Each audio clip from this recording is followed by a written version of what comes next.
Chair এবং boat form বা এই যে সাইক্লিক ফর্ম বা লিনিয়ার ফর্ম, এগুলো ডিপেন্ড করে বা কোন স্ট্রাকচারটা নেচারের মধ্যে পাওয়া যায় বা কোন স্ট্রাকচারে থাকবে, এগুলো এগুলো ডিপেন্ড করে কিসের উপরে না, স্টেবিলিটির উপরে। এই যে বিভিন্ন বিজ্ঞানী যারা বিভিন্নভাবে এই যে স্ট্রাকচারগুলোকে দিয়েছেন, এনারা সবসময় যে ব্যাপারটাকে মাথায় রেখেছেন সেটা হচ্ছে কি না, স্টেবিলিটি, যে কোন স্ট্রাকচারে বা কোন ফর্মে এরা বেশি স্টেবল হয়। তো আমরা যদি আগের স্ট্রাকচারে দেখি যে একটা পাইরানোল স্ট্রাকচার, তাহলে দেখছি যে এইচ ওইচ এর যে লোকেশন বা এইচ ওইচ এর যে অবস্থান, এগুলো কিনা এইখানে দুটো ওএইচ আছে দেখো, 1 নম্বর এবং 2 নম্বরে যে ওএইচ অনেক কাছাকাছি আছে। তাহলে এই যে দুটো ওএইচ যদি পরস্পর কাছাকাছি থাকে, তাহলে এদের মধ্যে কি দেখা যাবে না, একটা আমরা দেখব যে একটা রিপালশন দেখা যাবে, মলিকুলার রিপালশন। তাহলে মলিকুলার রিপালশন যদি বেশি হয়, তাহলে স্ট্রাকচারটা লেস স্টেবল হবে। তো সেই বেশি স্টেবিলিটি বা আরো বেশি পরিমাণ স্টেবল হওয়ার কারণে এই চেয়ার এবং বোট ফর্ম দুটোকে দেখানো হয় বা দুটো ফর্ম পাওয়া যায়। এখান থেকে এই যে বোট, একটা বোটের মতো দেখতে এটা বোট ফর্ম, একটা চেয়ারের মতন দেখতে এটা চেয়ার ফর্ম। এখানে দেখো এই বোট ফর্মে দেখছে এই একটা ওয়েজ আছে, তো নেক্সট ওয়েজটা এখানে, আবার এই ওয়েজটা এইদিকে, তাহলে ওয়েজ গুলোর মধ্যে ডিস্টেন্স অনেক বেশি, অর্থাৎ মলিকুলার রিপালশন অনেক কম হবে। এবং এই স্ট্রাকচারটা আগের যে সাইক্লিক স্ট্রাকচার, হেক্সাগোনাল যে স্ট্রাকচার, তার থেকে কি হবে না, অনেক বেশি স্টেবল হবে। এখানেও এই দুটো ওয়েজের কাছাকাছি থাকলেও এইখানে এই ওয়েজ এবং 2 নম্বর 3 নম্বর এবং 2 নম্বর যে ওয়েজ, ওদের মধ্যে ডিস্টেন্সটা অনেক বেশি। এখানে এই ওয়েজটার আবার রোটেশন দেখবো, উপরে যেতে পারে, নিচে আসতে পারে। এই যে 4 নম্বর কার্বনের ওয়েজ আর 3 নম্বর কার্বনের ওয়েজ, এদের মধ্যে ডিস্টেন্সটা অনেক বেশি, সাইক্লিক স্ট্রাকচারে যে দূরত্ব তার তুলনায় কিন্তু অনেকটা বেশি।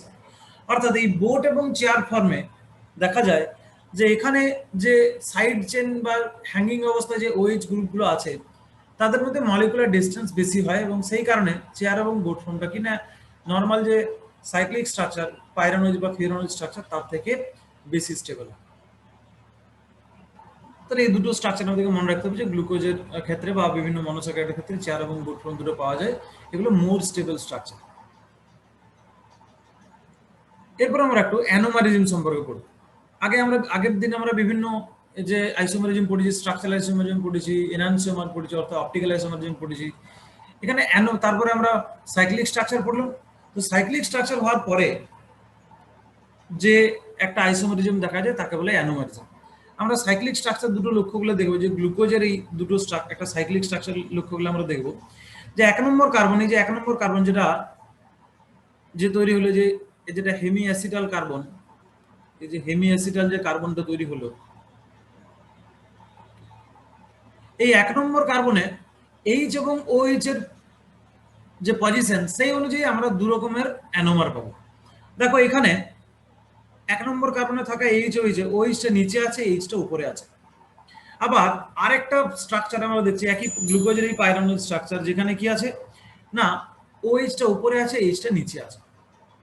তাহলে এই যে 1 নম্বর কার্বন, এটা একটা অ্যাসিমেট্রিক কার্বন, এই 1 নম্বর কার্বনে থাকা এইচ ওইচ, এদের যে রোটেশন, এদের একটা রোটেশন হয়, এবং সেই রোটেশনের ফলে যদি ওএইচ নিচে থাকে, তখন যে স্ট্রাকচার, সেই স্ট্রাকচারটা যে আলফা অ্যানোমার।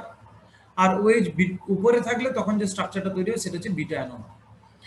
তাহলে হেমি অ্যাসিডাল কার্বন বা 1 নম্বর যে অ্যাসিমেট্রিক কার্বন, সেই অ্যাসিমেট্রিক কার্বনে এইচ ওইচ এর পজিশন অনুযায়ী দু রকমের আইসোমার পাওয়া যায়, একটা হলো আলফা আইসোমার আর একটা হলো বিটা আইসোমার। তাহলে আমরা এই হেমিঅ্যাসিটাল কার্বনে এইচ ওইচ এর পজিশন অনুযায়ী আমরা দু রকমের অ্যানোমার দেখতে পাচ্ছি, এদেরকে বলা হয় পরস্পরের অ্যানোমার। অ্যানোমার তাহলে যদি এই ওএইচটা নিচে থাকে, এইচটা উপরে থাকে, তখন যে স্ট্রাকচার সেটা বলে আলফা অ্যানোমার। আবার বা তখন সেই অনুযায়ী নামটা হবে আলফা গ্লুকোজ। আর যদি ওএইচটা উপরে থাকে, এইচটা নিচে থাকে, তখন যে অ্যানোমারটা তৈরি হয় সেটা হচ্ছে বিটা অ্যানোমার, বা তখন সেটা হচ্ছে বিটা গ্লুকোজ। এই অ্যানোমারিক যে স্ট্রাকচারগুলো, এদের ক্ষেত্রে একটা ব্যাপার দেখা যায় যাকে বলে মিউটা রোটেশন। তাহলে আমরা প্রথমে দেখলাম যে সাইক্লিক ফর্ম স্ট্রাকচার তৈরি হলো, এই যে সাইক্লিক স্ট্রাকচার তৈরির পর যে 1 নম্বর কার্বন, এটাকে আমরা বলছি কি হেমিঅ্যাসিটাল কার্বন, বা ফ্রুক্টোজ হলে সেটা হেমিকিটাল কার্বন। সেটা একটা অ্যাসিমেট্রিক কার্বন, বা ওই কার্বনটাকে, যে কার্বন যে 1, এই 1 নম্বর কার্বনটাকে আবার অ্যানোমেরিক কার্বনও বলা হয়, অ্যানোমেরিক কার্বন। এই 1 নম্বর কার্বন বা অ্যানোমেরিক কার্বনে এইচ ও এইচ এর পজিশনটা কেমন আছে সেই অনুযায়ী অ্যানোমার হচ্ছে দু রকমের, একটা আলফা অ্যানোমার, একটা বিটা অ্যানোমার। তাহলে যদি গ্লুকোজের হয় তখন সেটা স্ট্রাকচারটার নাম হচ্ছে আলফা ডি গ্লুকোজের, যদি হয় তাহলে আলফা ডি গ্লুকোপাইরানোজ আর বিটা ডি গ্লুকোপাইরানোজ। আমরা স্ট্রাকচারগুলো দেখছি, এই যে লেফট সাইডে যেটা আছে সেটা কি না, তাহলে মাঝখানে লিনিয়ার স্ট্রাকচারটা দেখানো হচ্ছে, সেখান থেকে অ্যানোমেরিক ফর্ম যখন হয় তখন যদি ওইটা নিচে থাকে তখন সেটা হচ্ছে আলফা ডি গ্লুকোজ বা আলফা ডি গ্লুকোপাইরানোজ স্ট্রাকচার, এটা গ্লুকোজের। আর যদি ওইটা উপরে থাকে তখন বিটা ডি গ্লুকোপাইরানোজ বা বিটা ডি গ্লুকোজ।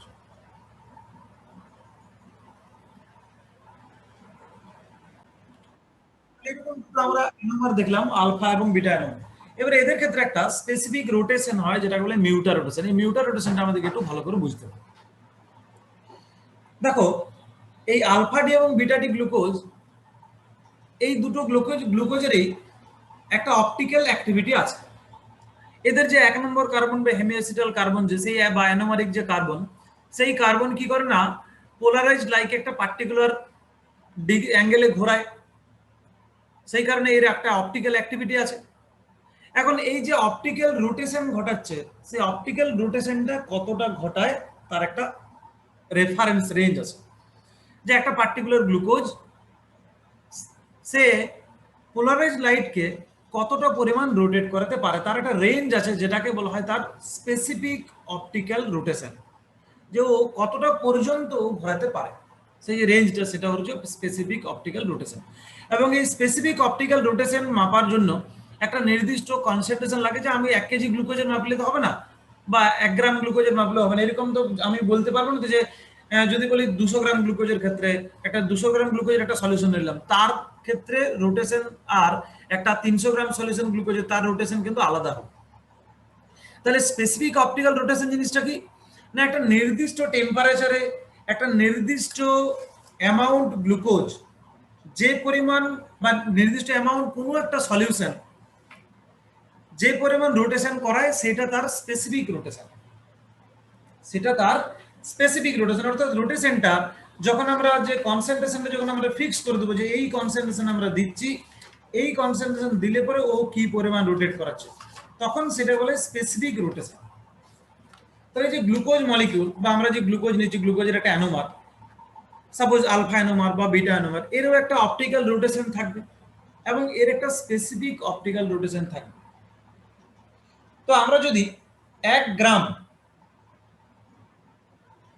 পার মিলিলিটার সলিউশন যদি নিই, কি বললাম, স্পেসিফিক অপটিক্যাল রোটেশনের জন্য সলিউশন যেটা থাকবে তার কনসেন্ট্রেশন হবে 1 গ্রাম পার মিলিলিটার বা গ্রাম পার মিলিলিটার।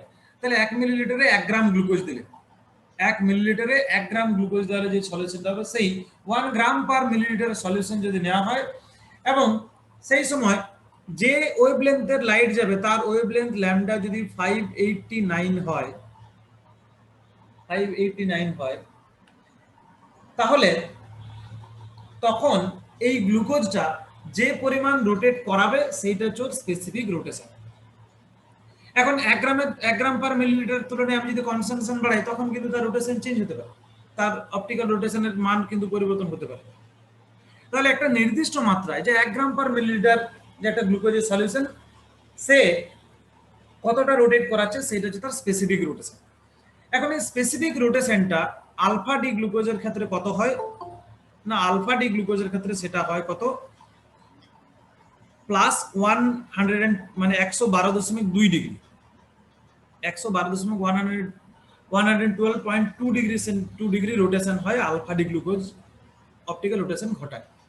আবার beta D glucose 18.7 degree rotation ঘটায়। তাহলে আলফা ডি এবং বিটা ডি গ্লুকোজের সলিউশন করে তার মধ্যে যদি আমরা পোলারাইজড লাইট পাঠাই, তাহলে একজন 112.2 ডিগ্রি রোটেট করতে পারে বা স্পেসিফিক রোটেশন তার 112.2 ডিগ্রি, আর একজনের হচ্ছে 18.7।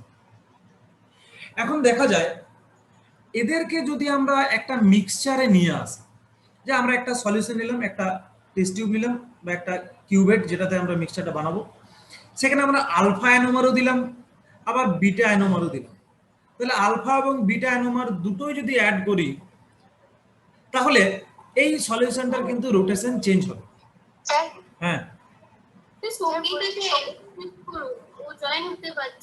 আচ্ছা ঠিক আছে।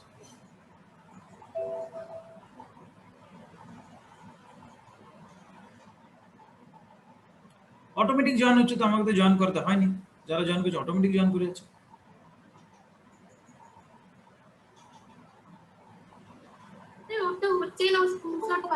এই যে ঠিক আছে, এবার হয়ে যাবে।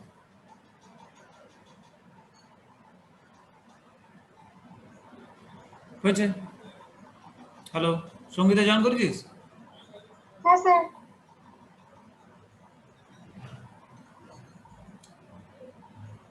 তাহলে যেটা বলছিলাম যে আমরা যদি একটা মিক্সচার নিই, আলফা গ্লুকোজ এবং বিটা গ্লুকোজের যদি একটা মিক্সচার নিই, মিক্স করলাম দুটোকে দিয়ে একটা জলে গুলে একটা সলিউশন বানালাম।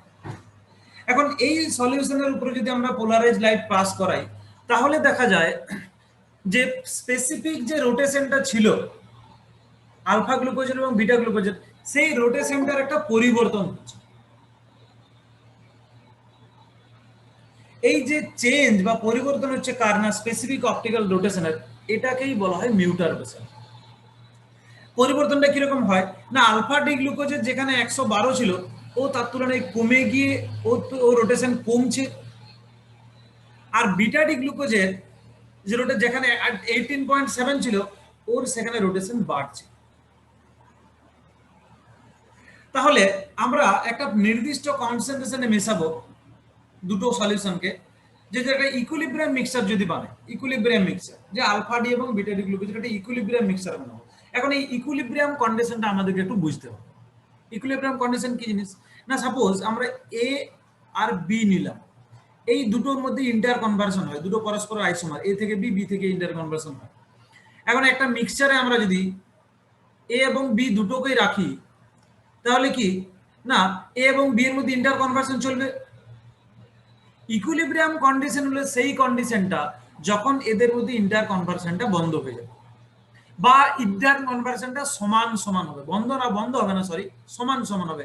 যে যদি দুটো এ বি তে পরিণত হয়, তাহলে দুটো বি এ তে পরিণত হবে। এই যে কন্ডিশনটা, তখন এই কন্ডিশনটা বলে ইকুইলিব্রিয়াম কন্ডিশন, যখন ট্রান্সফারটা এ থেকে বি এবং বি থেকে এন কনভার্সনটা যখন সমান সমান হয়। এখন এইটা ডিপেন্ড করে কনসেন্ট্রেশনের উপরে। যদি এর কনসেন্ট্রেশন বেশি থাকে, বি এর কনসেন্ট্রেশন কম থাকে, তাহলে নিশ্চয়ই এই কন্ডিশনটা হবে না। এখন এই আলফা ডি গ্লুকোজ আর বিটা ডি গ্লুকোজের ক্ষেত্রে আমরা ইকুইলিব্রিয়াম মিক্সচার যদি নিতে চাই, তখন দেখা যায় যে 37% গ্লুকোজ আলফা ডি গ্লুকোজ আর 63% বিটা ডি গ্লুকোজের যে মিক্সচার, সেইটা একটা ইকুইলিব্রিয়াম মিক্সচার। তাহলে 37% একটা মিক্সচার নিলাম, একটা সলিউশন মিক্সচার, যার মধ্যে 37% আলফা গ্লুকোজ আর 63% বিটা গ্লুকোজ নিলাম।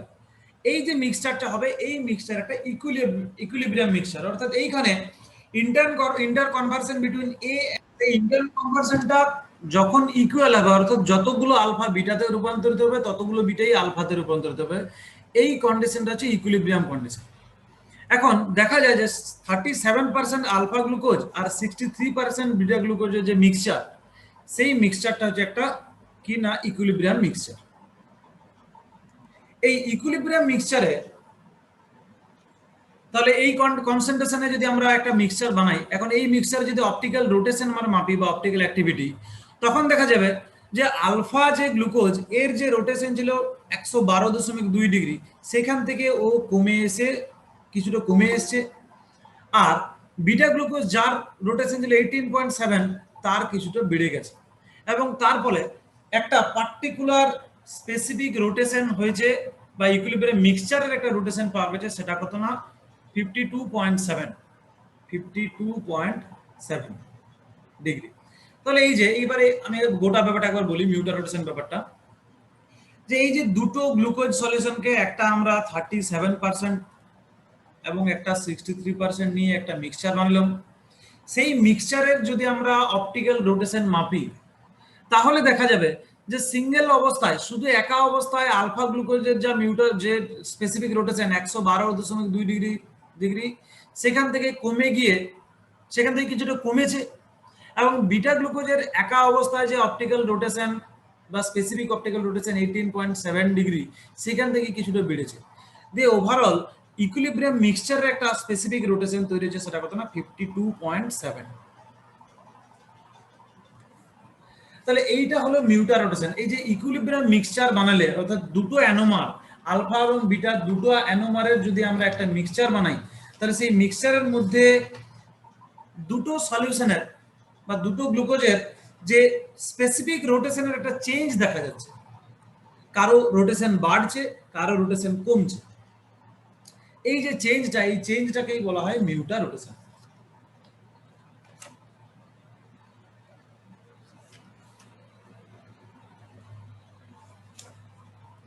এখন এখানে একটা ফর্মুলা করা যায়, এখানে একটা ফর্মুলা আছে। এই স্পেসিফিক মিউটার রোটেশনটা কত হবে সেটা ক্যালকুলেশন করার একটা ফর্মুলা আছে। কিরকম না, আলফা গ্লুকোজ এবং বিটা গ্লুকোজের ফ্র্যাকশনগুলো বা কনসেন্ট্রেশনগুলো আমাদেরকে বার করতে হবে প্রথমত। দেখো আমরা জানি যে 37%, তার মানে কত ফ্র্যাকশন আছে না 37/100, মানে এর ফ্র্যাকশন হচ্ছে একের মধ্যে যদি দেখি তাহলে 0.37, আর এর ফ্র্যাকশন কত, এই যে বিটার গ্লুকোজের 63% মানে 63/100 মানে 0.63, দুটো মিলিত হলে কত হয় 1 হবে। তাহলে টোটাল মিক্সচারটা যদি 1 ধরি 1, তাহলে তার মধ্যে আলফা আছে কত না 0.37 আর বিটা আছে 0.63, এগুলো কনসেন্ট্রেশন। ফর্মুলাটা কি দাঁড়ায় না, specific rotation of alpha multiply with concentration of alpha, অর্থাৎ আলফা ডি গ্লুকোজের স্পেসিফিক রোটেশন যেটাকে বলেছে আলফা, যেটা হচ্ছে 112.2 ডিগ্রি ইন্টু এর কনসেন্ট্রেশন অর্থাৎ 0.37 প্লাস বিটা ডি গ্লুকোজের অপটিক্যাল রোটেশন অর্থাৎ 18.7 ইন্টু এর কনসেন্ট্রেশন মানে 0.63, এইটা সমান হবে কিনা মিক্সচার ইকুইলিব্রিয়াম মিক্সচারের স্পেসিফিক রোটেশন, অর্থাৎ এইটাই ক্যালকুলেশন করলে দাঁড়াবে 52.7। তাহলে আমরা এটাকে ফর্মুলার আকারে যদি লিখি তাহলে কি দাঁড়াবে না, concentration of alpha glucose into specific rotation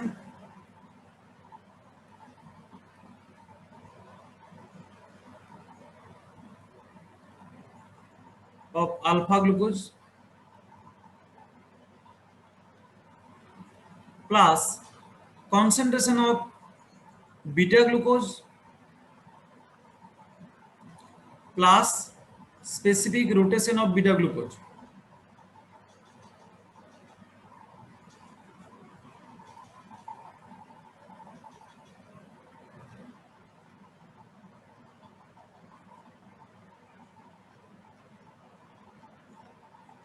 এই প্লাস না sorry into multiply beta concentration of beta glucose into specific rotation of beta glucose সমান হলো কিনা specific rotation of equilibrium mixture, specific rotation of equilibrium mixture.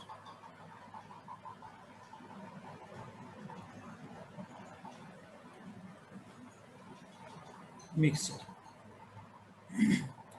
তাহলে এখানে দেখো এটা গ্লুকোজের বললাম, অন্য কোনো একটা মলিকিউলে যদি আমাদের বলা হয় কনসেন্ট্রেশন এবং যদি স্পেসিফিক রোটেশন দেওয়া হয়, তাহলে আমরা তার মিক্সচারের ইকুইলিব্রিয়াম মিক্সচারের স্পেসিফিক রোটেশনটা কিন্তু ক্যালকুলেট করতে পারবো। আবার একইভাবে উল্টোটা যদি বলে দেওয়া হয় যে আমরা স্পেসিফিক ইকুইলিব্রিয়াম মিক্সচারের রোটেশন বলে দিলাম, আবার স্পেসিফিক রোটেশন বলে দিলাম, দিয়ে বললাম যে এর ইকুইলিব্রিয়াম মিক্সচারে আলফা এবং বিটার কনসেন্ট্রেশন কত। তাহলে সাপোজ একটা প্রবলেম দেওয়া হলো কি না, যেখানে আমরা বললাম যে ইকুইলিব্রিয়াম মিক্সচারে, এটা বাড়িতে সবাই করবে, ইকুইলিব্রিয়াম মিক্সচার এর স্পেসিফিক অপটিক্যাল রোটেশন কত না 80.2,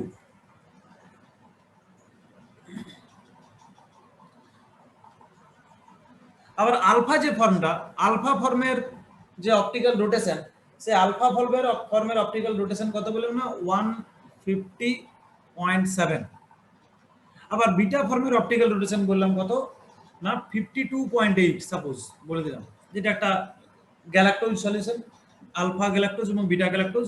সেই আলফা গ্যালাক্টোজ এবং বিটা গ্যালাক্টোজের স্পেসিফিক রোটেশন আলফার 150.7 আর বিটার 52.8, এটা এদের স্পেসিফিক রোটেশন। এখন এদেরকে যদি আমরা একটা ইকুইলিব্রিয়াম মিক্সচার যদি এদের তৈরি করি এবং সেই ইকুইলিব্রিয়াম মিক্সচারের অপটিক্যাল রোটেশন যদি 80.2 হয়, then what will be the concentration of alpha and beta galactose?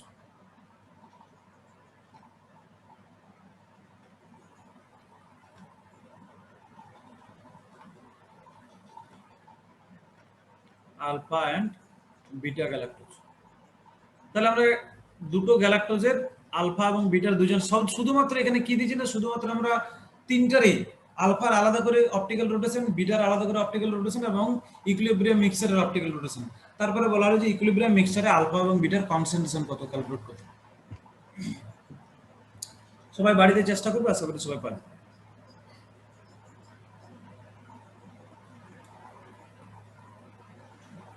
তাহলে এইগুলো অ্যানোমারিজম এবং তার সাথে সাথে বিটা অ্যানোমার, মিউটা রোটেশন। এরপর আমরা একটু সমস্ত যত যে আইসোমারিজম পড়লাম এত আগের দিনের ক্লাস থেকে আজ অব্দি, সেগুলো একটু জাস্ট চোখ বুলে নেব। তাহলে আইসোমার আমরা প্রথমত কনস্টিটিউশনাল আইসোমার বা স্ট্রাকচারাল আইসোমার পড়েছিলাম, যেখানে অ্যালডোজ এবং কিটোজ যে আইসোমার ছিল, অ্যালডোজ কিটোজ আইসোমার ছিল, গ্লিসারলডেহাইড এবং ডাইঅক্সিঅ্যাসিডন দুটোই C3H6O3, একটাতে অ্যালডিহাইড গ্রুপ আছে, একটাতে কিটোন গ্রুপ আছে। তাহলে দুটো পরস্পরের স্ট্রাকচারাল বা কনস্টিটিউশনাল আইসোমার। তারপরে পড়েছিলাম স্টিরিও আইসোমার অর্থাৎ অপটিক্যাল অ্যাক্টিভিটি অনুযায়ী আইসোমার। সেখানে আমরা এনহান্সিওমার পড়েছিলাম যে দুটো স্ট্রাকচার যদি তাদের মলিকুলার ফর্মুলা এক হয়, C3H6O3 দুটোই C3H6O3, কিন্তু যদি এদের দুটোই গ্লিসারলডিহাইড, কিন্তু যদি এদের অপটিক্যাল রোটেশন ডিফারেন্ট হয়, একজন ডান দিকে ঘোরে, একজন বাঁ দিকে ঘোরে, অর্থাৎ একজন ডেক্সট্রো রোটেটরি, একজন লেভো রোটেটরি, তখন তারা হচ্ছে পরস্পরের ডিএল আইসোমার বা এনহান্সিওমার। এবং এনহান্সিওমার হলে এদের আরেকটা ব্যাপার প্রপার্টি দেখা যায় কিনা, এরা পরস্পরের মিরর ইমেজ হয়, হয়। সুপার ইম্পোজেবল হয় না, নট সুপার ইম্পোজেবল, অর্থাৎ একটার উপর আরেকটাকে সমানভাবে এসে বসানো যায় না, কিন্তু এরা পরস্পরের কি মিরর ইমেজ হয়। এরকম যদি মাঝখানে মিরর রেখে দেয় তাহলে কি না, এরা পরস্পরের মিরর ইমেজ হয়। আবার একইভাবে ডায়াস্টিরিও আইসোমার বলে একটা আইসোমার পাওয়া যায়। ডায়াস্টিরিও আইসোমার যদি দুটো মলিকিউল যাদের মলিকুলার ফর্মুলা এক, যেমন আল্ট্রোজ আর গ্লুকোজ দুজনেই C6H12O6, কিন্তু এরা পরস্পরের না মিরর ইমেজ এবং না সুপার ইম্পোজেবল, এরকম যদি কন্ডিশন হয় তখন এটাকে বলা হয় কিনা ডায়াস্টেরিও আইসোমার, কিন্তু পরস্পরের এটা আইসোমার। এইরকম ডায়াস্টেরিও আইসোমারের একটা ফর্ম আমরা পড়েছিলাম এপিমার, যেখানে শুধুমাত্র একটি মাত্র কার্বনের চেঞ্জ থাকবে, অনলি অ্যাট ওয়ান কার্বন যদি অ্যাটমে চেঞ্জ থাকে। যেমন এখানে ডি গ্লুকোজ আর ডি ম্যানোজ আমরা দেখতে পাচ্ছি যে ডি গ্লুকোজের সাথে ডি ম্যানোজের 2 নম্বর কার্বনে একটা চেঞ্জ আছে, 2 নম্বর কার্বনে এইচ এর লোকেশনে চেঞ্জ আছে। তাহলে ডি গ্লুকোজের আর ম্যানোজ হচ্ছে পরস্পরের C2 এপিমার, এটা আমরা আগের দিন পড়েছি। আবার সাইক্লিক স্ট্রাকচার অ্যানোমার হওয়ার পরে কি না OH এর পজিশন অনুযায়ী আমরা কি দেখলাম না, আলফা এবং বিটা। যদি OH-টা নিচে থাকে তাহলে আলফা ফর্ম বা আলফা অ্যানোমার, যদি OH-টা উপরে থাকে তাহলে সেটা বিটা অ্যানোমার। তাহলে এই সমস্ত আইসোমারগুলো আমরা পড়লাম এবং এই আইসোমারের মাধ্যমে আমরা ডিফারেন্ট টাইপ অফ মনোস্যাকারাইড সম্পর্কে পড়লাম। তাহলে আইসোমারিজমের ফলে আমরা ডিফারেন্ট মনোস্যাকারাইড দেখলাম, যে একটা মনোস্যাকারাইড যেমন পিকোজ, বা একটা মনোস্যাকারাইড যেমন অ্যালোজ, তার একটা C3 এপিমার হচ্ছে গ্লুকোজ, বা তার আবার C2 এপিমার হচ্ছে ম্যানোজ। এরকম ভাবে আমরা অনেক রকমের মনোস্যাকারাইড সম্পর্কে স্টাডি করলাম। এরপর দেখব যে এইগুলো থেকে আবার অনেক ডেরিভেটিভ মনোস্যাকারাইড তৈরি হয়। এই যে মনোস্যাকারাইডগুলো দেখলাম আমরা, সেগুলোতেই আবার কিছু ডেরিভেটিভ মনোস্যাকারাইড, অর্থাৎ সেগুলোর সাথে সামান্য কিছু রিঅ্যাকশনের ফলে আবার নতুন নতুন কিছু মনোস্যাকারাইড তৈরি হয়। যেমন তার মধ্যে আমরা দেখবো বিভিন্ন কিছু, যেমন আমরা তার মধ্যে সুগার অ্যালকোহল দেখবো, সুগার অ্যাসিড দেখবো, ডিঅক্সি সুগার দেখবো, অ্যামিনো সুগার দেখবো, ফসফরিক অ্যাসিড এস্টার দেখবো, ইত্যাদি বিভিন্ন ডেরিভেটিভস মানে নর্মাল একটা মনোস্যাকারাইড, তার সাথে পার্টিকুলার কোনো একটা রিঅ্যাকশন হলো, যেটা ওইখান থেকে একটা নতুন কিছু স্যাকারাইড তৈরি হলো। যে ওরা তো OH এর পরিবর্তে H এর জায়গায় একটা অ্যামিন গ্রুপ যুক্ত হয়ে গেল, বা হয়তো একটা OH এর জায়গায় একটা কার্বক্সিল গ্রুপ যুক্ত হয়ে গেল, সেটাও কিন্তু মনোস্যাকারাইডই থাকলো, কিন্তু তখন সেটা ডিরাইভড মনোস্যাকারাইড হয়ে গেল। যা প্রিভিয়াস যে মনোস্যাকারাইড, মেইন যে মনোস্যাকারাইড, সেইগুলো থেকে তৈরি হওয়া, সেগুলো থেকে ডিরাইভড কিছু মনোস্যাকারাইড। তাহলে আমরা সেরকম কিছু ডিরাইভড মনোস্যাকারাইড সম্পর্কে এবার একটু দেখব। যেমন সুগার অ্যাসিড একটা ডিরাইভড মনোস্যাকারাইড। মনোস্যাকারাইডের অক্সিডেশনের ফলে তৈরি হয়। এই যে গ্লুকোজকে হাইড্রোফোমাস অ্যাসিড দিয়ে অক্সিডেশন করলে ও গ্লুকোনিক অ্যাসিডে পরিণত হয়। এখানে অ্যালডিহাইড গ্রুপটা কি হয়েছে না একটা অ্যাসিডে পরিণত হয়ে গেছে, কার্বক্সিল অ্যাসিডে পরিণত হয়ে গেছে। তাহলে সুগার অ্যাসিড, এই যে গ্লুকোনিক অ্যাসিড, এটা একটা কিনা গ্লুকোজের একটা ডিরাইভড মনোস্যাকারাইড।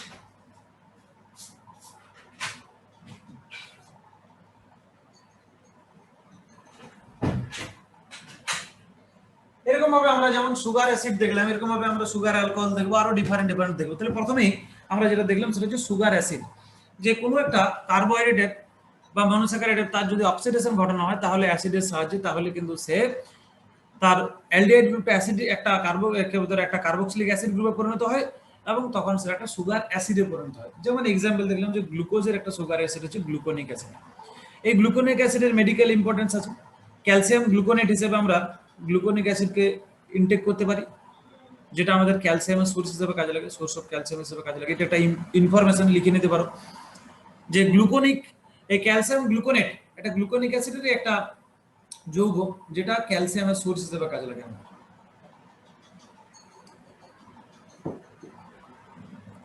একইভাবে আমরা আলফা একটা ডি গ্লুকোজকে নাইট্রিক অ্যাসিড দিয়ে অক্সিডেশন করলে গ্লুকোস্যাকারিক অ্যাসিড পাই, গ্লুকোস্যাকারিক অ্যাসিড। তাহলে এটাও গ্লুকোস্যাকারিক অ্যাসিডও একটা কি হলো না একটা সুগার অ্যাসিড। এরপর দেখবো সুগার অ্যালকোহলস। রিডাকশনের ফলে সুগার অ্যালকোহল তৈরি হয়। এই যে অ্যালডোজ এবং কিটোজ গ্রুপ, এই অ্যালডোজ এবং কিটোজ গ্রুপের রিডাকশনের ফলে আমরা কিন্তু কোনো বিভিন্ন অ্যালকোহল তৈরি হচ্ছে, তখন সেটা সুগার অ্যালকোহল। যেমন সরবিটল, ম্যানিটল, ডুলসিটল, রিবিটল ইত্যাদি বিভিন্ন রকমের সুগার অ্যাসিড আছে, এই সুগার অ্যালকোহল আছে। এরা বিভিন্ন যে আমরা এগুলো কোথায় পাবো না, বিভিন্ন কার্বোহাইড্রেট যে মেটাবলিজম যখন পড়বো তখন কার্বোহাইড্রেট মেটাবলিজমের যে স্টেপস গুলো, বিভিন্ন ইন্টারমিডিয়েট পাথওয়ে বা ইন্টারমিডিয়েট যে স্টেপ, সেইখানে আমরা এই সমস্ত সরবিটল, ম্যানিটল এগুলোকে পাওয়া যায়। এগুলো সব ডিরাইভড, যেটা কার্বোহাইড্রেট ভাঙছে দিয়ে হয়তো ওর সাথে কিছুটা যুক্ত হলো, রিডাকশন হলো, তারপরে সরবিটল ফর্মেশন হলো বা ম্যানিটল তৈরি হলো। অর্থাৎ ডিরাইভড কার্বোহাইড্রেট কে মেটাবলিজম করতে গিয়ে বা কার্বোহাইড্রেটকে কারোর সাথে রিঅ্যাকশন করে আমরা এগুলো পাচ্ছি। যেমন ভাবে অ্যাসিড সুগার অ্যাসিড পেলাম, সেরকম ভাবে সুগার অ্যালকোহল। তো এখানে কয়েকটা এক্সাম্পল, যে ডি গ্লুকোজের থেকে আমরা ডি সরবিটল পাই, ডি ম্যানোজের থেকে ডি ম্যানিটল পাওয়া যায়, ডি ফ্রুক্টোজের রিডাকশনের ফলে ডি সরবিটল তৈরি হয়, ডি গ্যালাক্টোজের থেকে ডি ডুলসিটল, আর ডি রাইবোজ সুগার থেকে ডি রিবিটল তৈরি হয়। এখানে দুটো ম্যানিটল এবং সরবিটলের মেডিকেল ইম্পর্টেন্স দেওয়া আছে। ম্যানিটল কি হয় না, এটা একটা সেরিব্রাল ইডিমাকে কমাতে হেল্প করে। ব্রেনের মধ্যে যদি কোনো ইডিমা, কোনো খোলা মতো সেরিব্রাল ইডিমা হয়, সেই সেরিব্রাল ইডিমাকে রিডিউস করতে ম্যানিটল ব্যবহার করা হয়। আর সরবিটল একটা ডায়াবেটিক্স ফর্ম, যদি কারো ডায়াবেটিস বেশি হয়, তো ডায়াবেটিক ফর্মে বা অনেকদিন ধরে যদি ডায়াবেটিসে ভোগে, তখন সরবিটল কি হয় না, ওই লেন্সের উপরে, আইয়ের যে লেন্স তার উপরে জমে গিয়ে ক্যাটারাক্ট বা যেটা আমরা ছানি বলি, চোখের ছানি তৈরি করে। সরবিটল কি করে না, ছানি তৈরি করে চোখের। এরও একটা মেডিকেল ইম্পর্টেন্স আছে। তাহলে এইগুলো গেল কিন্তু সুগার অ্যালকোহলস। আমরা জাস্ট পরিচিত হচ্ছে কিছু ডিফারেন্ট টাইপ অফ স্যাকারাইড সম্পর্কে। সুগার অ্যাসিড দেখলাম, সুগার অ্যালকোহল দেখলাম। এবারে ডিঅক্সি সুগার, এটা আমরা ডিএনএ পড়তে গিয়ে সবাই পড়েছি যে রাইবোজ সুগার, তার 2 নম্বর কার্বনের যে ওএইচ, সেই ওএইচ এর অক্সিজেনটা ডিঅক্সিফাই হয়ে গেলে সেটা এইচে পরিণত হয়, তখন সেটা একটা ডিঅক্সি রাইবোজ সুগারে পরিণত হয়, অর্থাৎ ডিঅক্সি সুগারে পরিণত হয়। এটা ডিএনএ ফর্মে কাজে লাগে। এর ইম্পর্টেন্স কি, ডিঅক্সি রাইবোজ সুগার ডিএনএ তে লাগে, সবাই জানি। তাহলে ডিঅক্সি সুগার হলো ফসফরিক অ্যাসিড এস্টার। একইভাবে ওই ডিঅক্সি সুগারটাই যখন একটা ফসফরিক অ্যাসিডের সাথে বিক্রিয়া করে, এই যে 5 নম্বর CH2H, আর এরা যখন বিক্রিয়া করে এখনো জল বেরিয়ে গেলে, এখান থেকে এখনো জল বেরিয়ে গেলে, তখন এটা এস্টারিফিকেশন রিঅ্যাকশন বলে। এখানে একটা এস্টার তৈরি হয়, এস্টার, এই যে এস্টার বন্ড তৈরি হয়। ওই জন্য আমরা জানি ডিএনএ তে কি থাকে, ফসফোডাইএস্টার বন্ড থাকে, মাঝখানে একটা ফসফেট, উপর এইদিকে একটা এস্টার বন্ড, এদিকে একটা এস্টার বন্ড, দুটো এস্টার বন্ড আমরা ডিএনএ পড়াশোনা করব। তাহলে ফসফরিক অ্যাসিডের সাথে বিক্রিয়া করে অ্যাসিড এস্টার তৈরি করে। এটাও একটা ডিরাইভড কার্বোহাইড্রেটের একটা স্ট্রাকচার, যে কার্বোহাইড্রেট তার যেটা কিনা ফসফরিক অ্যাসিডের সাথে বিক্রিয়া করে অ্যাসিড এস্টার তৈরি করে,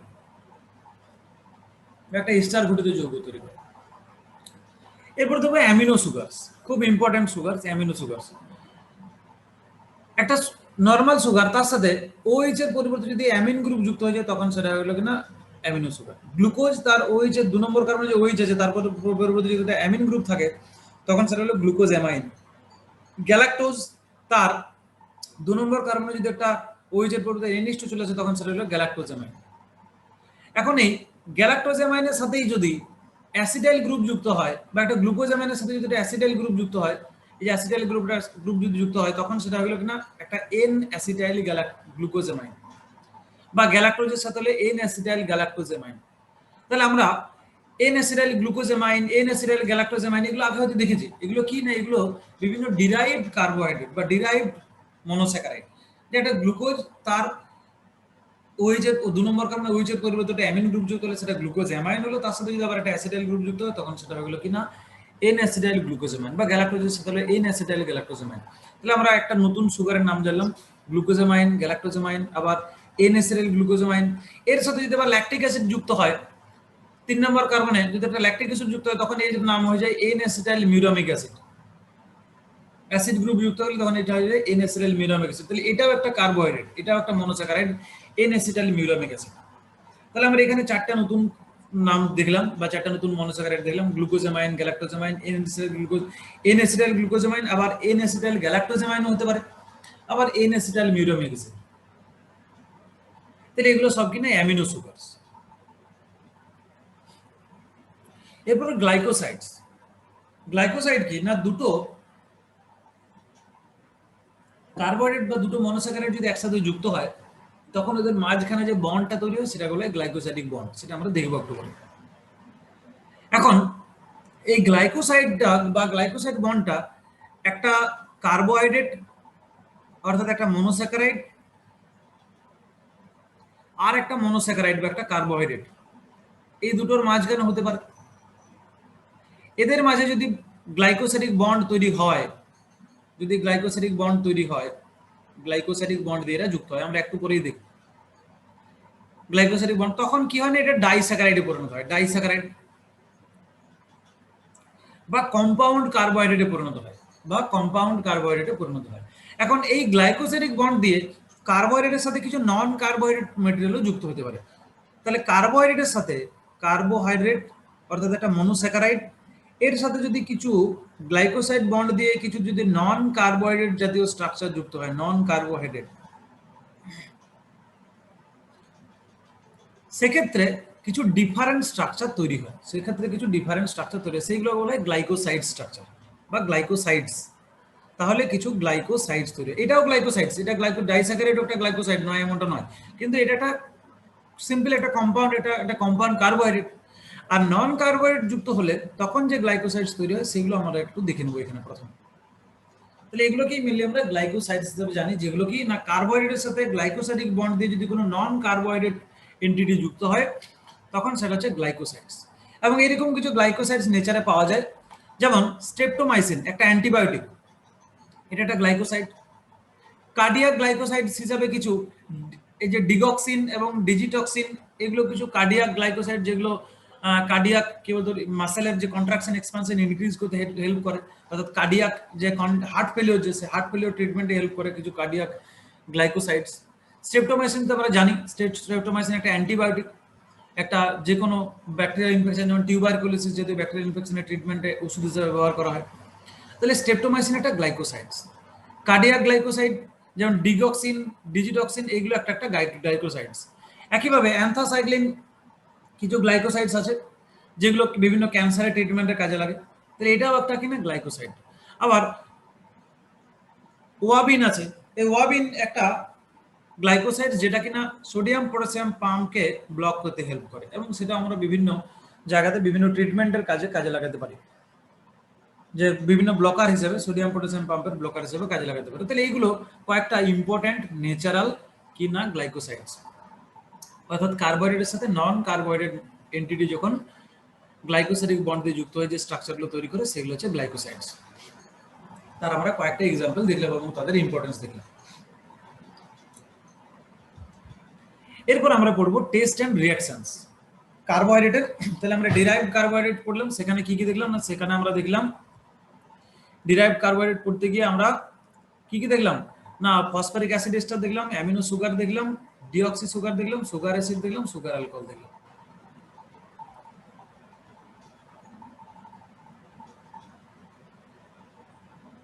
আর গ্লাইকোসাইড দেখলাম, সাথে গ্লাইকোসাইডস দেখলাম। এরপর আমরা টেস্ট এন্ড রিঅ্যাকশন করব, যে কার্বোহাইড্রেটের কিছু টেস্ট, কিভাবে আমরা বুঝবো যে কোনটা সলিউশনে কার্বোহাইড্রেট আছে।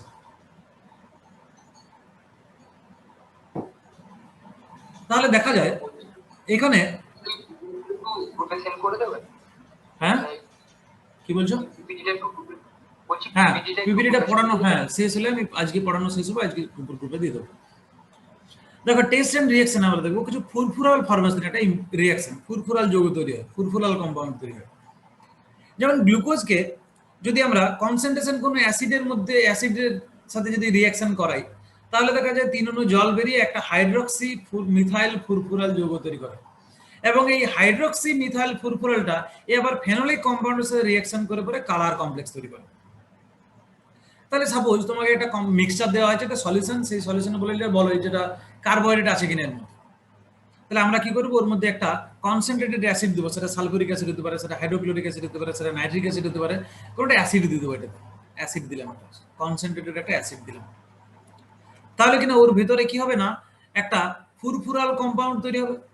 এখন সেই ফুরফুরাল যে কম্পাউন্ড হলো, তারপরে ওই মিক্সচারে কনসেন্ট্রেটেড অ্যাসিড দেওয়ার পরে ওই মিক্সচারে যদি আমরা, তাহলে 1 নম্বরে অ্যাসিড দিলাম, 2 নম্বরে যদি আমরা কোনো ফেনোলিক কম্পাউন্ড অ্যাড করি, কোনো ফেনোলিক কম্পাউন্ড অ্যাড করি,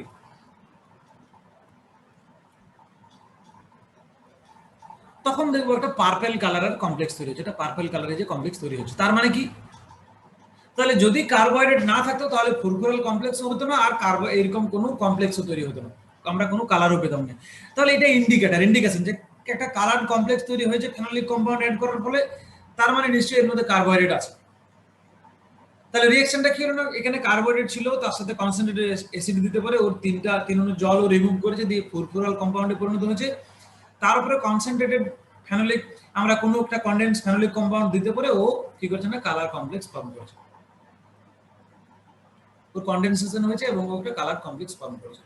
তাহলে এই ফুরফুরাল ফরমেশন এবং ফেনোলিক কম্পাউন্ডের প্রেজেন্সে এই কালার কমপ্লেক্স ফরমেশন, এর বেসিস অনুযায়ী 2 রকমের টেস্ট আছে, এই যে মলিস টেস্ট আর সেলি-ওয়ানফস টেস্ট। এই দুটো টেস্টের সাহায্যে কার্বোহাইড্রেটের প্রেজেন্স বোঝা যায়। এখানে এই যে হাইড্রোক্সি মিথাইল ফুরফুরাল কম্পাউন্ড ফরমেশন যে ব্যাপার বা রিঅ্যাকশন, এইটাকে কাজে লাগিয়ে এই টেস্টগুলো করানো হয়। তাহলে এটা একটা কার্বোহাইড্রেটের টেস্ট, প্রেজেন্সের টেস্ট, আছে কিনা বুঝবো। সেকেন্ড, আমরা অ্যালকালাইন রিঅ্যাকশন, অ্যালকালাইন সলিউশনে যদি ওকে পাঠাই, অ্যালকালাইন রিঅ্যাকশন ঘটায়, তাহলেও কিন্তু আমরা বুঝতে পারি কিরকম না। সাপোজ 3 রকমকে এখানে দেখানো হয়েছে, যে গ্লুকোজ, ম্যানোজ বা ফ্রুক্টোজ যাই হোক, একে যদি অ্যালকালাইন সলিউশন দেওয়া হয়, অ্যালকালাইন সলিউশন যদি মিক্স করা হয় অ্যালকালাইন সলিউশন, তাহলে দেখা যায় এরা অ্যালকালাইন সলিউশন দিলে পরে এরা একটা কমপ্লেক্স তৈরি করে, যার নাম এনোডিওল, বা একটা স্ট্রাকচার তৈরি করে যার নাম এনোডিওল। এদের মধ্যে কিছু টটোমারিক শিফট দেখা যায়, হাইড্রোজেনের একটা টোটোমারিজম দেখা যায়, এবং তার ফলে ওরা এনোডিওল তৈরি করে। দিস ইজ এনোডিওল, একটা কমপ্লেক্স, একটা এনোডিওল কমপ্লেক্স তৈরি হয়েছে।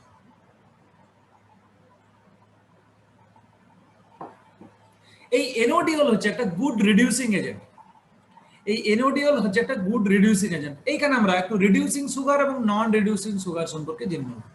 রিডিউসিং সুগার এবং নন রিডিউসিং সুগার, বা রিডিউসিং কার্বোহাইড্রেট এবং নন রিডিউসিং কার্বোহাইড্রেট। দেখো এই যে ফ্রি অ্যালডিহাইড বা কিটো গ্রুপ, এই যে কিটো গ্রুপ বা ফ্রি অ্যালডিহাইড গ্রুপ, এই ফ্রি অ্যালডিহাইড এবং কিটো গ্রুপ যদি ফ্রি অবস্থায় থাকে, তাহলে ওরা রিডিউসিং এজেন্ট হিসেবে কাজ করে, অর্থাৎ কোনো একটা মলিকুলের মানে রিডাকশন ঘটাতে পারে, ওরা কোনো একটা মলিকুল করে রিডিউস করে দিতে পারে। তখন আমরা এই কার্বোহাইড্রেট গুলোকে বলবো কি, রিডিউসিং কার্বোহাইড্রেট, অর্থাৎ ওরা কারো রিডাকশন ঘটাতে পারে, ওরা রিডিউসিং এজেন্ট হিসেবে কাজ করতে পারে। তাহলে এটা ডিপেন্ড করে কিসের উপরে, বা কোন মলিকুল বা কোন কার্বনের বা কি মলিকুলটার উপরে ডিপেন্ড করা হয় না, এই যে ফ্রি অ্যালডিহাইড এবং ফ্রি কিটোন গ্রুপ, যে অ্যালডিহাইড গ্রুপ এবং কিটোন গ্রুপ, এই দুটো রিডিউসিং এজেন্ট হিসেবে কাজ করে। তাহলে এদেরকে অ্যালকালাইন সলিউশনে রাখলে এরা এনোডিওল ফর্ম করে, যেটা আরো একটা গুড রিডিউসিং এজেন্ট। একে যদি বেনেডিক্ট বা ফেলিং টেস্টের সাহায্যে আমরা টেস্ট করি, বেনেডিক্ট বা ফেলিং যদি টেস্ট করি, যেখানে কপার সালফেটের সলিউশন যদি একে দেওয়া হয়, তাহলে কপার সালফেট সলিউশনকে একটা অ্যালকালাইন সলিউশন, ও কি করে এনোডিওল তৈরি করবে, সুগার থাকলে এনোডিওল ফর্মেশন করবে, এবং সেই এনোডিওল কপার সালফেটকে কি করবে না, ওকে রিডিউস করে কপার প্লাস দিয়ে কপার হাইড্রোক্সাইড হয়ে একটা কপার কিউপ্রিক অক্সাইডের রেড পিপিটি তৈরি করবে। অর্থাৎ কপারকে অক্সিড কি করলো না, কপারকে আলটিমেটলি কপার যে কপার সালফেট তার একটা রিডাকশন ঘটালো, দিয়ে কি করে না একটা রেড পিপিটি তৈরি করে। তাহলে যদি আমরা অ্যালকালাইন কোনো একটা কার্বোহাইড্রেট সলিউশনকে, সাপোজ এটা কার্বোহাইড্রেট সলিউশন, সেই সলিউশনে আমরা যদি প্রথমে অ্যালকালাইন সলিউশন মিক্স করি, তারপরে যদি তার মধ্যে কোনো কপার সালফেট বা বেনেডিক্ট সলিউশন বা ফেলিং সলিউশন যদি মিশাই এবং সেখানে যদি রেড পিপিটি পাই, তাহলে বুঝবো কিনা সেটার মধ্যে একটা কার্বোহাইড্রেট ছিল। তাহলে এই অ্যালকালাইন সলিউশনের সাথে রিঅ্যাকশনে এনোডিয়ল ফর্মেশন হয়, যেটা একটা গুড রিডিউসিং এজেন্ট। এই ব্যাপারটা আমাদেরকে মনে রাখতে হবে, এবং যেটা কিনা বিভিন্ন রিডিউসিং যে টেস্টগুলো, সেই রিডিউসিং টেস্টগুলো দেয়। আমরা পরবর্তীকালে ল্যাবে যখন যদি কার্বোহাইড্রেট টেস্ট করি, প্র্যাকটিক্যাল যদি করতে যাই, তাহলে তখন আমরা দেখবো আমরা ফেলিং টেস্ট করি কিংবা বেনেডিক্ট টেস্ট করি, সেই পোড়া ইটের মতন কালার হয়। কি করতে হয় না, কার্বোহাইড্রেটটাকে আমরা কার্বোহাইড্রেটের মধ্যে ফেলিং সলিউশন মেশালাম বা বেনেডিক্ট সলিউশন মেশালাম, তারপর তাকে যদি হিট করি, তাহলে আস্তে আস্তে একটা ব্রিক রেড কালার ফর্মেশন করে, অর্থাৎ রেড পিপিডি ফর্মেশন করে। তার মানে বোঝা গেল না সেটার মধ্যে কার্বোহাইড্রেট আছে। এখন নন রিডিউসিং সুগার কি না, যদি সুগারের মধ্যে ফ্রি অ্যালডিহাইড বা কিটোন গ্রুপ না থাকে, তখন সেটা হচ্ছে নন রিডিউসিং সুগার। আমরা বিভিন্ন যে কম্পাউন্ড কার্বোহাইড্রেট যখন করবো, তখন দেখবো যে যদি এই যে এগুলো মানে যে কার্বোহাইড্রেট, যে অ্যালডিহাইড কিটোন, এরা যদি বন্ড ফর্মেশনে অংশগ্রহণ করে নেয়, একটা কার্বোহাইড্রেট সাপোজ আরেকটা কার্বোহাইড্রেটের সাথে বা একটা মনোস্যাকারাইড আরেকটা মনোস্যাকারাইডের সাথে যুক্ত হওয়ার কারণে এরা বন্ড গঠনে অংশগ্রহণ করে ফেললো, তাহলে কি ফ্রি অ্যালডিহাইড বা কিটোন গ্রুপ আমরা পাবো না, তখন কিন্তু সে নন রিডিউসিং সুগার হয়ে গেল। তখন তাকে কি করতে হবে, তখন তাকে আগে হাইড্রোলাইসিস করে ভাঙতে হবে, এই গ্লাইকোসিডিক বন্ডটাকে ভাঙতে হবে, হাইড্রোলাইসিস করবে, কোনো একটা অ্যাসিড দিয়ে পরে হাইড্রোলাইসিস করতে হবে, তাহলে বন্ডটা ভেঙে দুটো মনোস্যাকারাইড আলাদা হয়ে যাবে। এরপরে ওকে আমরা যদি অ্যালকালাইন সলিউশন দিই, তাহলে ও আস্তে আস্তে, বা বেনেডিক্ট সলিউশন বা ফেলিং সলিউশন দিই, তাহলে কিন্তু ও কি না বেনেডিক্ট বা ফেলিং টেস্ট রেজাল্ট শো করবে। তাহলে প্রি অ্যালডিহাইড কিটোন গ্রুপ থাকা মানে সেটা reducing sugar, pre aldehyde ketone group নেই মানে সেটা নন রিডিউসিং সুগার। এগুলো অ্যালকালাইন রিঅ্যাকশন। এরপর আমরা দেখবো ওসাজোন ফর্মেশন। ওসাজোন ফর্মেশন একটা রিঅ্যাকশন। দেখা গেছে গ্লুকোজের মধ্যে যদি ফিনাইল হাইড্রোজেন দেওয়া হয়, তাহলে ও প্রথমে গ্লুকো হাইড্রোজেন তৈরি করে, তারপর আবার ফিনাইল হাইড্রোজেনের সাথে বিক্রিয়া করে ওসাজোন তৈরি করে, একটা কমপ্লেক্স। ওসাজোন একটা কমপ্লেক্স, ফিনাইল হাইড্রোজেন এবং গ্লুকোজের একটা কমপ্লেক্স ওসাজোন। এই ওসাজোনের একটা খুব ভালো এক্সপ্রেশন দেখা যায়, অর্থাৎ এর একটা ভালো ক্রিস্টাল ফর্মেশন পাওয়া যায়। সেই ক্রিস্টাল দেখে আমরা বুঝতে পারি যে কম্পাউন্ড মানে সলিউশনের মধ্যে কার্বোহাইড্রেট ছিল কিনা। কিরকম না, সাপোজ এটা একটা সলিউশন, আমরা জানি না এর মধ্যে কার্বোহাইড্রেট আছে কিনা, আননোন সলিউশন, আননোন। এখন এর মধ্যে আমরা ফিনাইল হাইড্রোজেন দিলাম, তাহলে ফিনাইল হাইড্রোজেনের সাথে রিঅ্যাকশন করে এ যদি ওসাজোন ফর্ম করে, ওসাজোন ফর্ম করে, তার মানে কি না এর মধ্যে কার্বোহাইড্রেট ছিল। আর যদি ওসাজোন ফর্ম না করে, তাহলে কার্বোহাইড্রেট ছিল না। তাহলে কি করে বুঝবো ওসাজোন ফর্ম হয়েছে কিনা, বা ওসাজোনের ইন্ডিকেটরটা কি, কি করে বুঝবো যে ওসাজোন হয়েছে বলে? ওসাজোন একটা খুব ভালো ক্রিস্টাল ফর্ম করে। কিরকম না, গ্লুকোজের যারা ওসাজোন তারা নিডল শেপের ক্রিস্টাল তৈরি করে। এখানে ছবিতে দেখতে পাচ্ছেন আমরা নিডল শেপের কিছু ক্রিস্টাল তৈরি করে। এগুলো হচ্ছে কিনা গ্লুকোজ, ফ্রুক্টোজ এবং ম্যানোজের ওসাজোন কমপ্লেক্স। গ্লুকোজ, ফ্রুক্টোজ এবং ম্যানোজের সাথে যে ওসাজোন, গ্লুকোজ আজোন বা ফ্রুক্টোজ অ্যাসাজোন বা ম্যানোজ অ্যাসাজোন, এরা নিডল শেপের স্ট্রাকচার তৈরি করে। অর্থাৎ আমরা সলিউশনের মধ্যে ফিনাইল হাইড্রোজেন মেশানোর পরে যদি দেখি নিচে বেশ কিছু ক্রিস্টাল তৈরি হয়েছে, তার মানে বুঝলাম কি না ওর মধ্যে কার্বোহাইড্রেট ছিল এবং ওসাজোন রিঅ্যাকশন হয়েছে, ওসাজোন ফর্মেশন হয়েছে। একইভাবে যদি ল্যাকটোজ থাকে, তাহলে ল্যাকটোজ অ্যাসাজোন তৈরি হয়, যেটা একটা কিসের মতন কালার দেখতে হয় না, যেটা একটা অনেকটা ক্রিকেট বলের মতো দেখতে হয়, যে ক্রিকেট বলের মতন একটা দেখতে হয়, টেনিস বলের মতো গোল গোল গোল গোল স্ট্রাকচার তৈরি করে। তাহলে আমরা যদি প্রেসিপিটেশন এরকম টেনিস বলের মতন স্ট্রাকচার দেখতে পাই, তাহলে বুঝবো কিনা ওর মধ্যে ল্যাকটোজ ছিল, তাই ল্যাকটোজ অ্যাসাজোন তৈরি হয়েছে, যেটা একটা টেনিস বল লাইক স্ট্রাকচার। আবার যদি মল্টোজ থাকে, তাহলে মল্টোজ অ্যাসাজোন তৈরি হবে। এই মল্টোজ অ্যাসাজোন কেমন একটা সানফ্লাওয়ারের মতন স্ট্রাকচার, সানফ্লাওয়ারের মতন স্ট্রাকচার, সূর্যমুখী ফুলের মতন একটা পাপড়ি সহ একটা স্ট্রাকচার তৈরি করে, তাহলে বুঝবো যে এখানে মল্টোজ ছিল। মল্টোজ একটা ডাইস্যাকারাইড মল্টোজ ছিল। তাহলে এইভাবে আমরা কি করতে পারি না, ওসাজোন রিঅ্যাকশনের মাধ্যমে কার্বোহাইড্রেটের প্রেজেন্স কিন্তু বুঝতে পারি।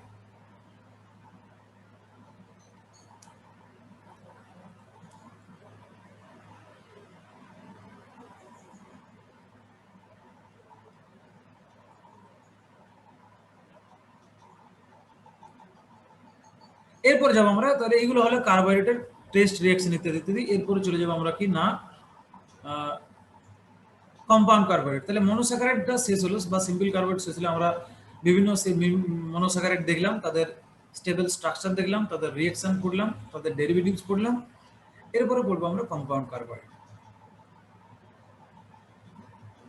তাহলে কম্পাউন্ড কার্বোহাইড্রেট কি জিনিস না, যদি কার্বোহাইড্রেটের মধ্যে নাম্বার অফ স্যাকারাইড মোর দেন 1 হয়, তাহলে মোর দেন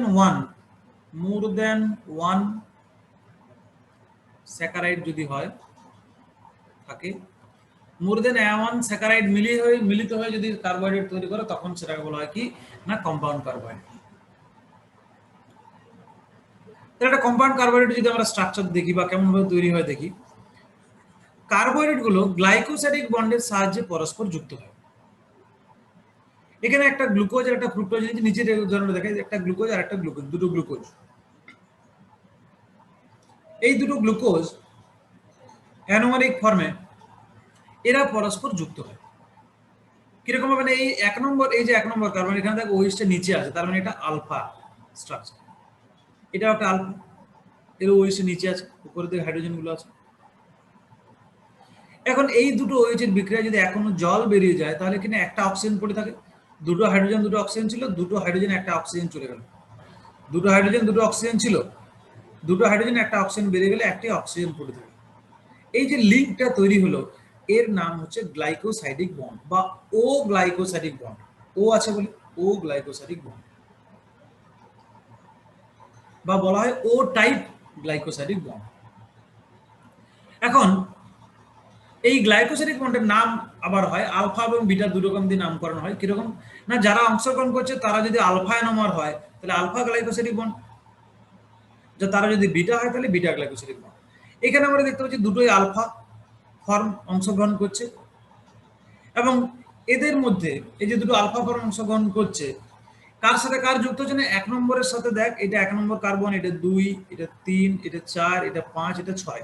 এখানে এটা 1, এটা 2, এটা 3, এটা 4, এটা 5, এটা 6। কার সাথে কার যুক্ত হচ্ছে না, একের সাথে 4। তাহলে একের সাথে যদি 4 যুক্ত হয়, তাহলে তখন সেই যে স্ট্রাকচারটা তৈরি হলো বা সেই যে গ্লাইকোসাইডিক বন্ডটা তৈরি হলো, সেই গ্লাইকোসাইডিক বন্ডের নাম হয়ে যাবে কিনা আলফা, যেহেতু আলফা নম্বর 1,4 গ্লাইকোসাইডিক বন্ড। এটা একটা ও টাইপ গ্লাইকোসাইডিক বন্ড। তাহলে এইভাবে গ্লাইকোসাইডিক বন্ডের নামকরণ হয়। যদি অ্যানোমারটা আলফা হয় তাহলে আলফা গ্লাইকোসাইডিক বন্ড, তাহলে গ্লাইকোসাইডিক বন্ড দিয়ে যুক্ত হচ্ছে গ্লাইকোসাইডিক বন্ড। এই গ্লাইকোসাইডিক বন্ডটা প্রথমত আগে দু রকমের করলাম, একটা হচ্ছে ও টাইপ হয়, একটা হচ্ছে এন টাইপ হয়। আমরা কম্পাউন্ড কার্বোহাইড্রেটের মধ্যে যেটা দেখতে পাবো সেটা হচ্ছে ও টাইপ গ্লাইকোসাইডিক বন্ড। কম্পাউন্ড কার্বোহাইড্রেটের মধ্যে যেটা দেখতে পাবো সেটা হচ্ছে ও টাইপ গ্লাইকোসাইডিক বন্ড। এই এন টাইপটা কোথায় দেখা যায়, এন টাইপটা দেখা যায় নিউক্লিওটাইড ফরমেশন বা নিউক্লিওসাইড ফরমেশনে। একটা ডিঅক্সিরাইবোজ সুগারের সাথে, ডিঅক্সিরাইবোজ সুগারের 1 নম্বর কার্বনের সাথে যখন একটা অ্যাডেনিন বা গুয়ানিন বেস যুক্ত হয়, ডিএনএ পড়ার সময় আমরা পড়বো যে সাপোজ এটা একটা গুয়ানিন বেস বা একটা অ্যাডেনিন বেস, এই যখন যুক্ত হয়, এর এই নাইট্রোজেনের সাথে এখানে কার্বনের এইচ ও এইচ ছিল, এখানে এর সাথে একটা এইচ থাকে নাইট্রোজেনের সাথে। এইখানে এখনো জল বেরিয়ে গেলে ডাইরেক্ট কার্বন আর নাইট্রোজেনের মধ্যে যে বন্ড তৈরি হয়, এটাকে বলা হয় কি, এখানে মাঝখানে কোনো অক্সিজেন নেই, ডাইরেক্ট নাইট্রোজেনের সাথে কার্বনের বন্ড, এইটাকে বলা হয় এন টাইপ গ্লাইকোসাইডিক বন্ড। তাহলে গ্লাইকোসাইডিক বন্ড দু রকমের। কম্পাউন্ড কার্বোহাইড্রেটে যেটা দেখা যায় সেটা হচ্ছে ও টাইপ গ্লাইকোসাইডিক বন্ড, যেখানে মাঝখানে একটা অক্সিজেন থাকে। আর কার্বোহাইড্রেটের সাথে নাইট্রোজেন বেস, ডিঅক্সিরাইবোজ সুগারের সাথে নাইট্রোজেন বেস, অর্থাৎ ডিএনএ এর মধ্যে যে গ্লাইকোসাইডিক বন্ডটা দেখা যায় সেটা একটা এন টাইপ গ্লাইকোসাইডিক বন্ড। সেখানে কোনো অক্সিজেন থাকে না, কার্বনের সাথে নাইট্রোজেন ডাইরেক্ট একটা বন্ড গঠন করে, গ্লাইকোসাইডিক বন্ড গঠন করে। তাহলে সেটা এন টাইপ গ্লাইকোসাইডিক বন্ড। তাহলে এটা আমি লিখে দিচ্ছি যে কোথায় থাকে না, ডিএনএ তে থাকে N type glycosidic bond. DNA যে নিউক্লিওসাইড, কার্বোহাইড্রেট এবং মানে যে রাইবোজ সুগার বা ডিঅক্সিরাইবোজ সুগার এবং নাইট্রোজেন বেসের যে কানেকশন, সেটা হচ্ছে N type glycosidic bond. DNA বা আরএনএ তে থাকে N type glycosidic bond nucleic অ্যাসিডে। আর ও টাইপ গ্লাইকোসাইডিক বন্ড থাকে কম্পাউন্ড কার্বোহাইড্রেট, যেখানে আমরা দেখতে পাচ্ছি মাঝখানে অক্সিজেন থাকে, এক কোনো জল বেরোলেও একটা অক্সিজেন এক্সট্রা থাকছে যেটা বন্ড গঠনে অংশগ্রহণ করছে। তাহলে এইভাবে কার্বোহাইড্রেট মলিকিউলগুলো জুড়ে জুড়ে কিনা কম্পাউন্ড কার্বোহাইড্রেট তৈরি হয়। মনোস্যাকারাইড গুলো জুড়ে জুড়ে ডাইস্যাকারাইড, ট্রাইস্যাকারাইড, টেট্রাস্যাকারাইড, পলিস্যাকারাইড ইত্যাদি ইত্যাদি তৈরি হয়। এরপর আমরা একটু কম্পাউন্ড কার্বোহাইড্রেট ক্লাসিফিকেশন দেখব। তাহলে কত রকমের কম্পাউন্ড কার্বোহাইড্রেট আছে, তার মধ্যে কটা করে স্যাকারাইড আছে, কটা কি ইত্যাদি কম্পাউন্ড কার্বোহাইড্রেট ক্লাসিফিকেশন দেখব। দেখো, কম্পাউন্ড কার্বোহাইড্রেটকে প্রথমত দুভাগে ভাগ করা হয়, অলিগোস্যাকারাইড আর পলিস্যাকারাইড। যদি 2 থেকে 10টা থাকে তাহলে অলিগোস্যাকারাইড, আর মোর দ্যান 10 হলে পলিস্যাকারাইড। মোর দ্যান 10 হলে পলিস্যাকারাইড। তাহলে অলিগোস্যাকারাইডের কতগুলো নোন ফর্ম, যেমন ডাইস্যাকারাইড যদি 2টো থাকে তাহলে ডাইস্যাকারাইড, 3টে স্যাকারাইড নিয়ে তৈরি হলে ট্রাইস্যাকারাইড, 4টে স্যাকারাইড নিয়ে তৈরি হলে টেট্রাস্যাকারাইড। আমরা একটা করে एग्जांपल দিচ্ছি। ডাইস্যাকারাইডের एग्जांपल মল্টোজ, ল্যাকটোজ, সুক্রোজ। তাহলে ডাইস্যাকারাইডের एग्जांपल, একটা মল্টোজ মানে তার মধ্যে দুটো গ্লুকোজ আছে, একটা ল্যাকটোজ মানে তার মধ্যে একটা গ্লুকোজ একটা গ্যালাক্টোজ আছে, একটা সুক্রোজ মানে তার মধ্যে একটা গ্লুকোজ আর একটা ফ্রুক্টোজ আছে। একইভাবে রাফিনোজ, স্ট্যাকিওজ এগুলো ট্রাইস্যাকারাইড এবং টেট্রাস্যাকারাইড। আবার পলিস্যাকারাইড আছে, পলিস্যাকারাইডকে আবার দুভাগে ভাগ করা হয়, হোমোপলিস্যাকারাইড, হেটেরোপলিস্যাকারাইড। তাহলে অলিগোস্যাকারাইডকে আমরা, অলিগোস্যাকারাইডের 3টা টাইপ এখানে আমরা দেখলাম, যে 2টা স্যাকারাইড যুক্ত, 3টে স্যাকারাইড যুক্ত আর 4টা স্যাকারাইড যুক্ত, ডাইস্যাকারাইড, ট্রাইস্যাকারাইড, টেট্রাস্যাকারাইড। এখন পলিস্যাকারাইড কি না, যদি মোর দ্যান 10 থাকে তাহলে পলিস্যাকারাইড। এখন দেখো, পলিস্যাকারাইডের মধ্যে যে কার্বোহাইড্রেট গুলো থাকবে সেটা যদি এক রকমেরই কার্বোহাইড্রেট হয়, অর্থাৎ একটা পলিস্যাকারাইড তৈরি হচ্ছে তার মধ্যে শুধু গ্লুকোজই আছে, সবগুলোই গ্লুকোজ, গ্লুকোজগুলো পরপর যুক্ত হলে তখন সেটা হচ্ছে হোমো পলিস্যাকারাইড। হোমো মানে সেম, অর্থাৎ একটা পলিস্যাকারাইড তার মধ্যে যে কার্বোহাইড্রেট গুলো থাকছে বা যে মনোস্যাকারাইড গুলো থাকছে তারা সব সিমিলার মনোস্যাকারাইড। অর্থাৎ যদি গ্লুকোজ থাকে তাহলে সব গ্লুকোজ, যদি ফ্রুক্টোজ থাকে তাহলে সব ফ্রুক্টোজ, যদি গ্যালাক্টোজ থাকে তাহলে সব গ্যালাক্টোজ। আর হেটেরোপলিস্যাকারাইড কিনা ডিফারেন্ট, হেটেরো মানে ডিফারেন্ট, যে যদি ডিফারেন্ট টাইপ অফ স্যাকারাইড মিলিত হয়ে যদি পলিস্যাকারাইড তৈরি করে তাহলে তখন সেটা হচ্ছে হেটেরোপলিস্যাকারাইড। एग्जांपल দেখতে হচ্ছে হোমোপলিস্যাকারাইডের starch, dextrin, glycogen, cellulose, inulin ইত্যাদি কিছু হোমোপলিস্যাকারাইড। আর hyaluronic acid, heparin, chondroitin sulphate, dermatan sulphate, keratin sulphate এইগুলো হচ্ছে সব কি না হেটেরোপলিস্যাকারাইড। এখানে একটা কিছু ইম্পর্টেন্ট হোমোপলিস্যাকারাইড লেখা নেই, কাইটিন। কাইটিন মনে রাখতে হবে, এটা কাইটিন। আমরা আসছি একের পর এক প্রত্যেকটা স্ট্রাকচারে। তাহলে এই হলো কার্বোহাইড্রেট ক্লাসিফিকেশন বা কম্পাউন্ড কার্বোহাইড্রেট ক্লাসিফিকেশন। আমরা তাহলে ওভারঅল গোটা ক্লাসিফিকেশনে যদি দেখি কি একবার মনে করি, তাহলে কার্বোহাইড্রেটকে দুভাগে ভাগ করে দিলাম, সিম্পল কার্বোহাইড্রেট, কম্পাউন্ড কার্বোহাইড্রেট। একটি মাত্র স্যাকারাইড নিয়ে সিম্পল কার্বোহাইড্রেট, অনেকগুলো স্যাকারাইড নিয়ে বা একের বেশি স্যাকারাইড নিয়ে কম্পাউন্ড কার্বোহাইড্রেট। আমরা সিম্পল কার্বোহাইড্রেট আগের দিন এবং আজকের প্রথমের ক্লাস অবধি পড়লাম। ডিফারেন্ট টাইপ অফ স্যাকারাইড আমরা সেখানে পড়লাম, গ্লুকোজ, ফ্রুক্টোজ, গ্যালাক্টোজ, অ্যালোজ, পিকোজ, কি বলতো তার সাথে এনএসএল গ্লুকোজামাইন, গ্লুকোজামাইন, গ্যালাক্টোজামাইন, আরো অনেক কিছু পড়লাম। এরপরে দেখবো সেই মনোস্যাকারাইড গুলো বা সেই স্যাকারাইড গুলো জুড়ে জুড়ে একসাথে যদি কম্পাউন্ড একটা গঠন করে তৈরি করে তখন সেটা বলে কম্পাউন্ড কার্বোহাইড্রেট। তার আবার কতগুলো স্যাকারাইড নিয়ে তৈরি হচ্ছে সেই অনুযায়ী আবার এদেরকে দুভাগে ভাগ করা হয়। যদি 2 থেকে 10টা থাকে তাহলে অলিগোস্যাকারাইড, আর 10-এর বেশি হলে পলিস্যাকারাইড। এখন আমরা 3টা অলিগোস্যাকারাইডের एग्जांपल দেখলাম, ডাইস্যাকারাইড, ট্রাইস্যাকারাইড, টেট্রাস্যাকারাইড, আর কতগুলো পলিস্যাকারাইড। পলিস্যাকারাইড আবার দু রকম। পলিস্যাকারাইডের মধ্যে যে স্যাকারাইডটা আছে সেই স্যাকারাইডটা যদি একটাই থাকে, অর্থাৎ একটা পলিস্যাকারাইড সাপোজ তার মধ্যে মনে করো 200টা স্যাকারাইড আছে, সেই 200টা স্যাকারাইডই গ্লুকোজ বা 200টা স্যাকারাইডই ফ্রুক্টোজ। অর্থাৎ যদি একই রকম স্যাকারাইড থাকে তখন সেটা হচ্ছে কি হোমোপলিস্যাকারাইড। আর যদি ডিফারেন্ট থাকে গ্লুকোজও আছে মনে করো ফ্রুক্টোজও আছে, তখন সেটা হয়ে গেল কিনা হেটেরোপলিস্যাকারাইড। এরপরে আমরা কি পড়বো না, আস্তে আস্তে এই সমস্তগুলো সম্পর্কে একটু পরিচিত হব। প্রথমে দেখবো অলিগোস্যাকারাইডের ক্লাসিফিকেশন, একটু एग्जांपल গুলো দেখে নেব। ডাইস্যাকারাইড 3টা एग्जांपल, মল্টোজ যার মধ্যে 2টো গ্লুকোজ আছে, ল্যাকটোজ তার মধ্যে গ্লুকোজ এবং গ্যালাক্টোজ আছে, সুক্রোজ গ্লুকোজ এবং ফ্রুক্টোজ দিয়ে তৈরি। ট্রাইস্যাকারাইড রাফিনোজ আছে, রাফিনোজ কোথায়, রাফিনোজের মধ্যে কিনা একটা গ্লুকোজ, একটা ফ্রুক্টোজ আর একটা গ্যালাক্টোজ থাকে। টেট্রাস্যাকারাইড স্ট্যাকিওজ, এর মধ্যে 2টো গ্যালাক্টোজ, একটা গ্লুকোজ আর একটা ফ্রুক্টোজ থাকে।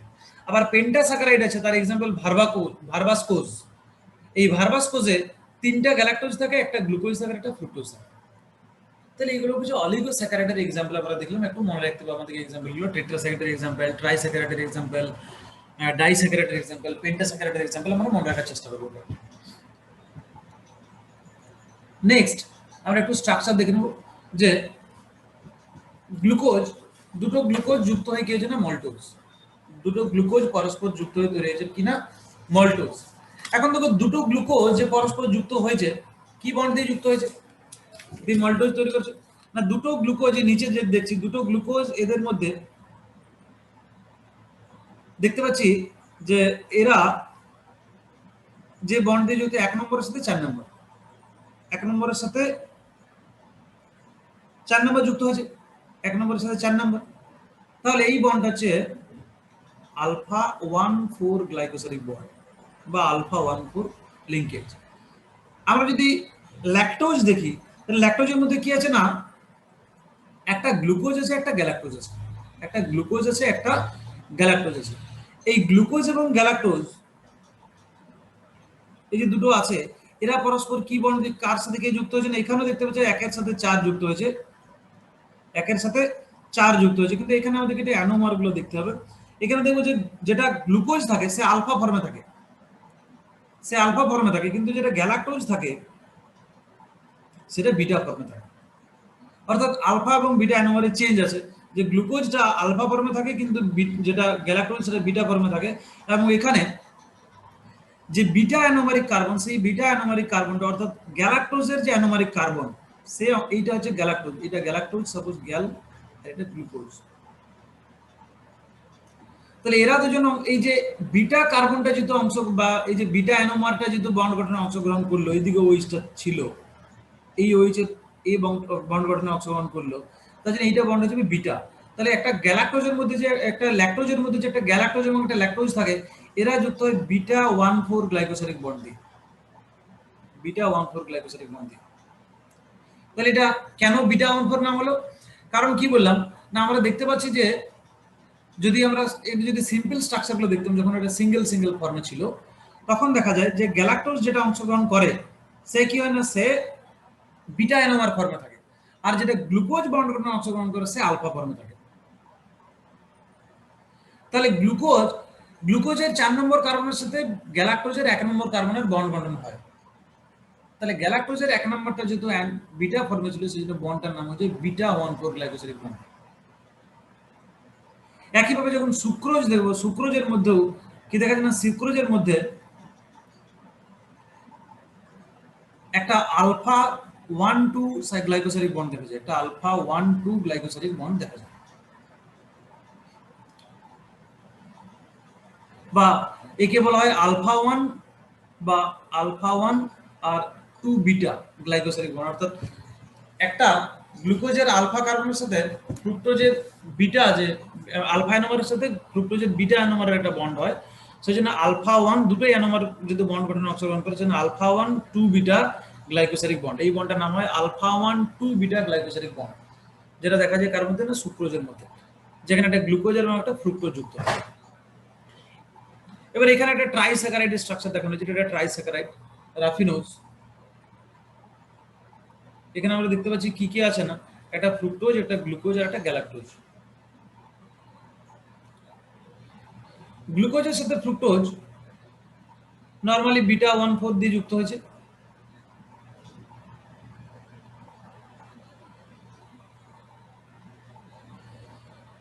এখানে এই ওইচটা অংশগ্রহণ করেছে মানে এটা আলফা, আলফা 1,4 বন্ড দিয়ে যুক্ত হয়েছে। কিন্তু এই গ্যালাক্টোজের সাথে যখন গ্লুকোজটা যুক্ত হয়েছে তখন গ্লুকোজের 6 নম্বর কার্বনটা বন্ড গঠনে অংশগ্রহণ করছে। অর্থাৎ এই যে বন্ডটা এটা হচ্ছে একটা কি না, এটা একটা আলফা 1,6 গ্লাইকোসাইডিক বন্ড। গ্যালাক্টোজের আলফা অ্যানোমারের সাথে গ্লুকোজের 6 নম্বর কার্বন বন্ড গঠনে অংশগ্রহণ করছে। গ্লুকোজের এটা 1 নম্বর কার্বন, এটা 2, এটা 3, এটা 4, এটা 5 আর এটা 6। এই যে 6 নম্বর কার্বন বন্ড গঠনে অংশগ্রহণ করেছে বলে এই বন্ড হচ্ছে আলফা 1,6। তাহলে কত নম্বর কার্বন কার সাথে বন্ড গঠনে অংশগ্রহণ করছে সেই অনুযায়ী নামকরণ হলো 1,6 বা 1,2 বা 1,4। এখন এইখানে একটু দেখার বিষয় যে যখনই দেখবো আমরা এরকম ব্রাঞ্চ হচ্ছে, একটা লিনিয়ার ফর্মুলা অলওয়েজ 1,4 বন্ড হয়, 1,4 কিন্তু যখনই এরকম ব্রাঞ্চ হয়ে গেল, যে এটা লিনিয়ার ফর্মুলা এর সাথে একটা ব্রাঞ্চ হয়ে গেল এরকম হবে, তখনই দেখছি 1,6 এর সাথে যুক্ত হচ্ছে, ব্রাঞ্চ হলে 1,6 তৈরি হবে। এটা আমরা আরো পরবর্তী গেলে দেখতে পাবো। তাহলে এইখানে আমরা তিনটে সুগারের বা তিনটে যে কম্পাউন্ড কার্বোহাইড্রেটের স্ট্রাকচার দেখেছি। একটা হচ্ছে বা চারটে দেখলাম, মাল্টোজ, সুক্রোজ, ল্যাকটোজ আর তার সাথে র্যাফোজ।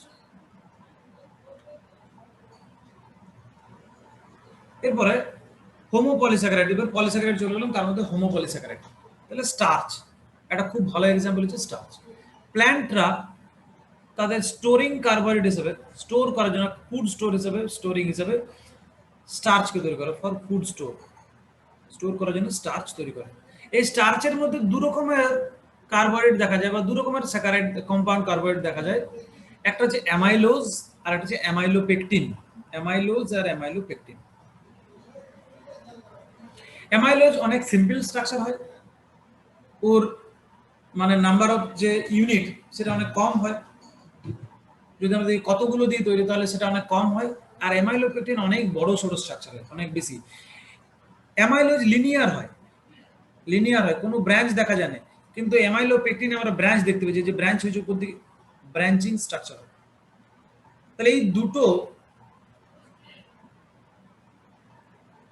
অ্যামাইলোজ এবং অ্যামাইলোপেকটিন, এই দুটোকে একসাথে বা এই দুটোর মিক্সচার হচ্ছে স্টার্চ, যেটা প্ল্যান্টের একটা হোমোপলিস্যাকারাইড বা একটা প্ল্যান্টের স্টোরিং ফুড হিসেবে প্ল্যান্টের যে বিভিন্ন স্ট্রাকচার, ফল হতে পারে বা রুট হতে পারে বা লিভ হতে পারে, বিভিন্ন জায়গায় জমা থাকে। তাহলে আমরা যেটা ডায়েটারি খাই, আমরা যে খাবার খাই, ভাত, মুড়ি, রুটি, সেই হিসেবে স্টার্চ খাই, তার মধ্যে তাহলে কি থাকে না, অ্যামাইলোজ থাকে এবং অ্যামাইলোপেকটিন থাকে। এইখানে একটা ইম্পর্টেন্ট বিষয়, যে অ্যামাইলোজের মধ্যে যত সমস্ত বন্ড থাকে সব কি আলফা 1,4 গ্লাইকোসাইডিক বন্ড, কিন্তু অ্যামাইলোপেকটিনের মধ্যে আলফা 1,4 গ্লাইকোসাইডিক বন্ড তো আছেই, তার সাথে সাথে আবার আলফা 1,6 গ্লাইকোসাইডিক বন্ডও আছে। ব্রাঞ্চ পয়েন্ট যেগুলো, সেই ব্রাঞ্চ পয়েন্টগুলোতে আলফা 1,6, একটু আগেই বললাম ব্রাঞ্চ পয়েন্ট, এই যে ব্রাঞ্চ পয়েন্ট যেগুলো, সেই ব্রাঞ্চ পয়েন্টে আলফা 1,6 লিঙ্কেজ থাকে। এইখানে আমরা যখন কার্বোহাইড্রেট ডাইজেশন দেখবো তখন দেখা যায় যে এই যে alpha 1,4 glycosidic bond, alpha 1,4 glycosidic bond, একে ইজিলি আমাদের যে স্যালিভারি অ্যামাইলেজ বা আলফা অ্যামাইলেজ ইজিলি ভাঙতে পারে, ভেঙে দেয়, আলফা অ্যামাইলেজ ইজিলি ভেঙে দেয়। কিন্তু এই ব্রাঞ্চ পয়েন্ট যেগুলো লিনিয়ার গুলোকে ভেঙে দিতে পারছে, ব্রাঞ্চ পয়েন্ট যেখানে আলফা 1,6 বন্ড আছে, এই আলফা 1,6 লিঙ্কেজকে ভাঙার জন্য স্পেশাল টাইপ অফ একটা এনজাইম লাগে, যার নাম আইসোমল্টেজ। আইসোমল্টেজ, আইসোমল্টেজ, এটা মনে রাখতে হবে যে ব্রাঞ্চ পয়েন্ট যে কার্বোহাইড্রেটের যে ব্রাঞ্চিং যে ব্রাঞ্চ যে পয়েন্টগুলো, অর্থাৎ ব্রাঞ্চ যে লিঙ্কেজ, ব্রাঞ্চিং যে লিঙ্কেজগুলো, সেইগুলোকে ভাঙতে হলে আমাদের নর্মাল স্যালিভারি অ্যামাইলেজ ভাঙতে পারে না। আমাদের যে ইন্টেস্টাইন, সেই ইন্টেস্টাইনের সেল থেকে,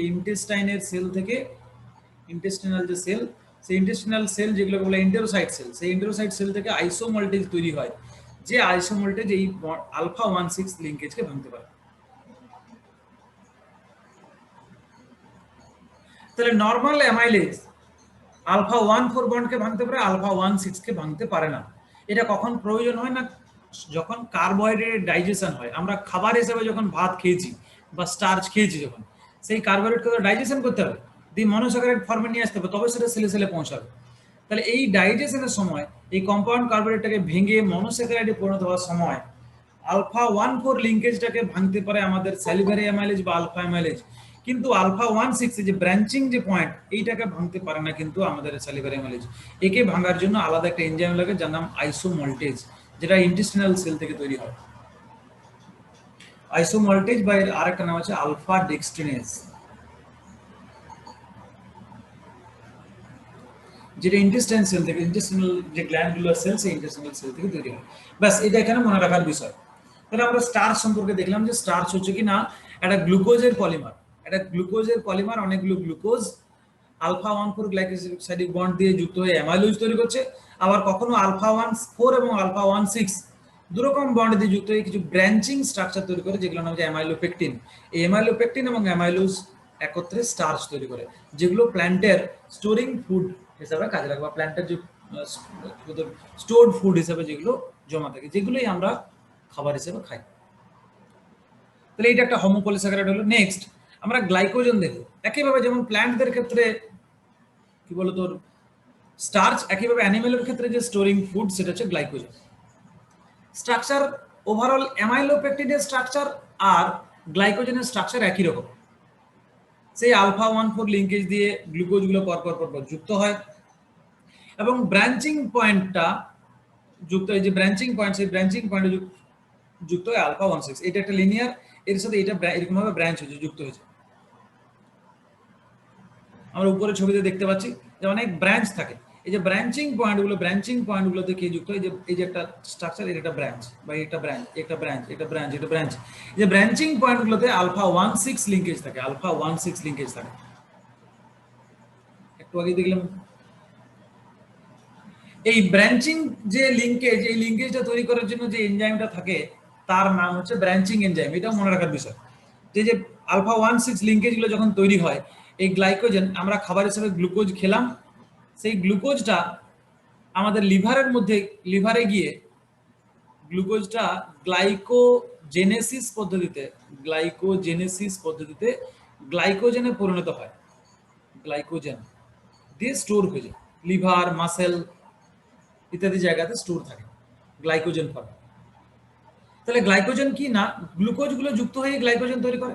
অনেকগুলো গ্লুকোজ কোভ্যালেন্ট, এই যে আলফা গ্লাইকোসিডিক বন্ড দিয়ে যুক্ত হয়ে আলফা 14 এবং আলফা 16 গ্লাইকোসিডিক বন্ড দিয়ে যুক্ত হয়ে পরে গ্লাইকোজেন তৈরি করে। প্রসেসটার নাম গ্লাইকোজেনেসিস, দিয়ে গ্লাইকোজেনের আকারে স্টোর থাকে। এখন এই গ্লাইকোজেনেসিসের জন্য যে এনজাইমগুলি লাগে তার নাম হচ্ছে, একটা মেন আলফা 146 লিংকেজ করার জন্য লাগে গ্লাইকোজেন সিনথেজ, আর ব্রাঞ্চিং যে আলফা 16 লিংকেজ তৈরি করার জন্য লাগে ব্রাঞ্চিং এনজাইম। এই এনজাইমটার নামই হচ্ছে ব্রাঞ্চিং এনজাইম, ব্রাঞ্চিং এনজাইম। আবার যদি ভাঙতে হয় আলফা 16 কে, তাহলে সেই ভাঙার জন্য ডি ব্রাঞ্চিং এনজাইম কাজে লাগে। যেমন আমরা একটু আগে দেখলাম আইসোমল্টিস ছিল ডি ব্রাঞ্চিং এনজাইম। আবার এখানে আলফা 14 কে ভাঙার জন্য গ্লাইকোজেন ফসফোরাইলেজ। এইটা আমরা গ্লাইকোজেনোলাইসিস প্রসেসে এই দুটো এনজাইম ইনভলভ দেখব। এটা নরমাল স্টার্চ ব্রেকডাউনের ক্ষেত্রে নয়। এই এনজাইমগুলো, এই যে ডি ব্রাঞ্চিং এনজাইম বা গ্লাইকোজেন ফসফোরাইলেজ এনজাইম, এরা গ্লাইকোজেনোলাইসিস, যেমন ভাবে গ্লুকোজ থেকে গ্লাইকোজেনেসিস, একইভাবে প্রয়োজনে গ্লাইকোজেনটা ভেঙে গ্লুকোজ তৈরি হয়। এই প্রসেসটাকে বলা হয় গ্লাইকোজেনোলাইসিস। এই গ্লাইকোজেনোলাইসিসের সময় এই ব্রাঞ্চিং, এই যে ডি ব্রাঞ্চিং এনজাইম এবং গ্লাইকোজেন ফসফোরাইলেজ এনজাইম কাজে লাগে। গ্লাইকোজেনোলাইসিস অর্থাৎ গ্লাইকোজেনকে ভাঙা, লাইসিস করা, দিয়ে গ্লুকোজ তৈরি করা। তাহলে আমরা দু রকমের, এখানে 4 রকম টোটাল এনজাইম দেখলাম, 4 রকম এনজাইমের নাম দেখলাম। আলফা 14 লিংকেজ তৈরি করার জন্য আছে গ্লাইকোজেন সিনথেজ, আবার প্রয়োজনে আলফা 14 লিংকেজকে ভাঙার জন্য গ্লাইকোজেন ফসফোরাইলেজ। ব্রাঞ্চিং 16 লিংকেজ তৈরি করার জন্য ব্রাঞ্চিং এনজাইম, প্রয়োজনে ভাঙার জন্য ডি ব্রাঞ্চিং এনজাইম।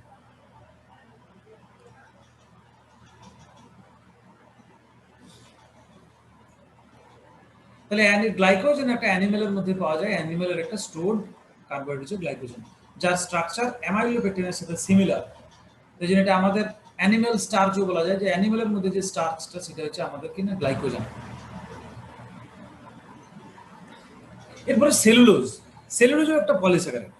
এর মধ্যে কি থাকে না, এর মধ্যেও থাকে অনেকগুলো গ্লুকোজ। তাহলে আমরা দেখ এখনো সবাই দেখলাম যতগুলো সব গ্লুকোজ দিয়েই তৈরি হচ্ছে, মাঝে অন্য কিছু নেই কিন্তু, কারণ কিনা এটা হোমোপলিস্যাকারাইড, অর্থাৎ একটাই জিনিস থাকে গ্লুকোজ। এই যে গ্লুকোজ, অনেকগুলো গ্লুকোজ আর বিটা 14 গ্লাইকোসাইডিক বন্ড দিয়ে যুক্ত হলে তৈরি হয় সেলুলোজ। তাহলে অনেকগুলো বিটা ডি গ্লুকোজ, অনেকগুলো বিটা ফর্ম অফ গ্লুকোজ, এরা পরস্পর যুক্ত হয়ে বিটা 14 গ্লাইকোসাইডিক বন্ড দিয়ে যুক্ত হয়ে সেলুলোজ তৈরি করে। অনেকগুলো তৈরি সেলুলোজ। সেলুলোজ কোথায় থাকে আমরা জানি, প্ল্যান্ট সেল ওয়ালে থাকে, প্ল্যান্ট সেল ওয়ালে থাকে। এখানে একটা মনে রাখার বিষয়, আমরা ডায়েটের দিকে যদি যাই, আমাদের যে ডায়েটারি কার্বোহাইড্রেটের মধ্যে স্টার্চ থাকে, আবার আমরা শাক সবজির সাথে বেশ কিছু সেলুলোজ খাই। এই যে সেলুলোজ, এই সেলুলোজকে ভাঙার জন্য যে এনজাইম দরকার তার নাম সেলুলেজ।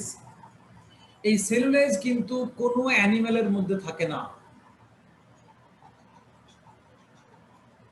সেই জন্য সেলুলোজ ভেঙে আমাদের, মানে সেলুলোজের ডাইজেশন ওই জন্য আমাদের শরীরে হয় না, অ্যানিমেলের মধ্যে পাওয়া যায় না। কিছু মাইক্রো অর্গানিজম আছে, কিছু মাইক্রো অর্গানিজমস আছে, এই মাইক্রো অর্গানিজমটা কিন্তু এই সেলুলোজ এনজাইম প্রডিউস করে।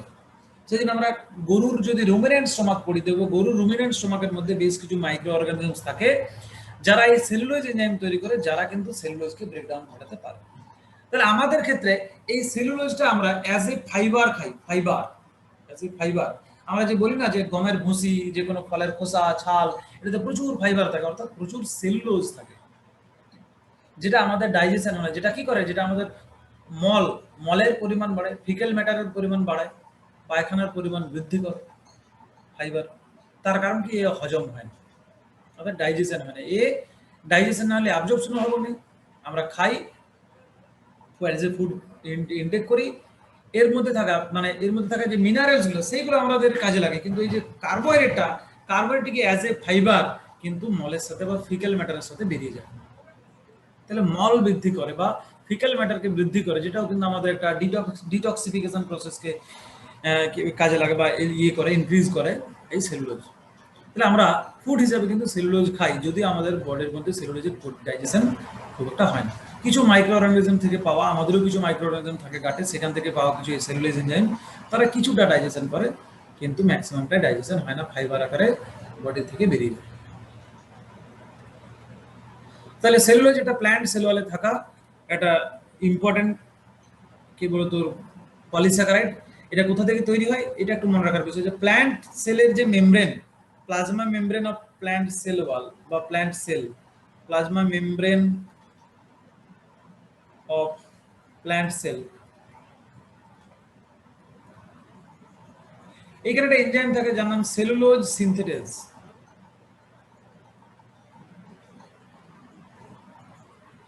সেইখান থেকে সেলুলোজ গুলো তৈরি হয়। তাহলে প্ল্যান্ট সেলের প্লাজমা মেমব্রেনে যে সেলুলোজ সিনথেটেজ থাকে, সেই সেলুলোজ সিনথেটেজ থেকে সেলুলোজ তৈরি হয়, এবং সেই সেলুলোজ গুলো প্ল্যান্টের ক্ষেত্রে, প্ল্যান্ট সেলের স্ট্রাকচার পড়লে বা প্ল্যান্টের ক্ষেত্রে দেখবো এরকম, ধর এটা প্ল্যান্টের মেমব্রেন, এই সেলটা যত ম্যাচিওর করবে তত কিনা এই মেমব্রেন থেকে সেলুলোজ বাইরের দিকে, ভিতরের দিকে না বাইরের দিকে জমা হবে, এইদিকে দিয়ে বাইরে সেল ওয়াল তৈরি করবে, সেলুলোজ গুলো জমে জমে জমে জমে এই মেমব্রেনটা তৈরি করবে সেলুলোজ, এবং বাইরের দিকে জমা হবে, দিয়ে বাইরের দিকে সেল ওয়াল তৈরি করবে।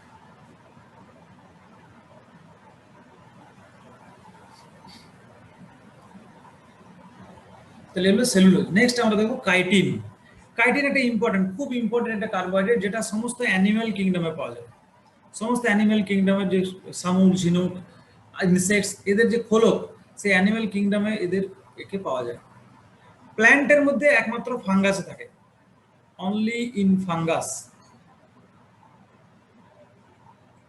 এখানে ওই গ্লাইকোজেন বলতে গিয়ে বলি যে গ্লাইকোজেনটা কিন্তু প্ল্যান্ট কিংডমের মধ্যে, তাহলে অ্যানিমেলরা তৈরি করে গ্লাইকোজেন, অ্যানিমেল সিনথেসাইজ গ্লাইকোজেন, অ্যানিমেলরা তৈরি করে। আর কারা তৈরি করে না, যারা ফাঙ্গিরা গ্লাইকোজেন সিনথেস করতে পারে, ইস্ট পারে গ্লাইকোজেন সিনথেস করতে পারে।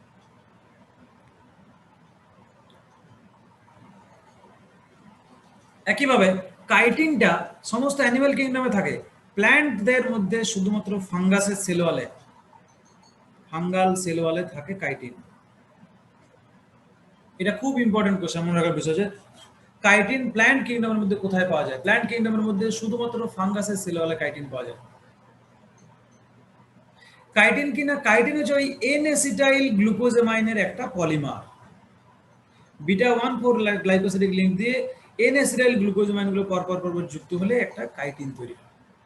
তাহলে কাইটিনও একটা হোমোপলিস্যাকারাইড, এন অ্যাসিটাইল গ্লুকোজামাইনের একটা হোমোপলিস্যাকারাইড হচ্ছে কাইটিন,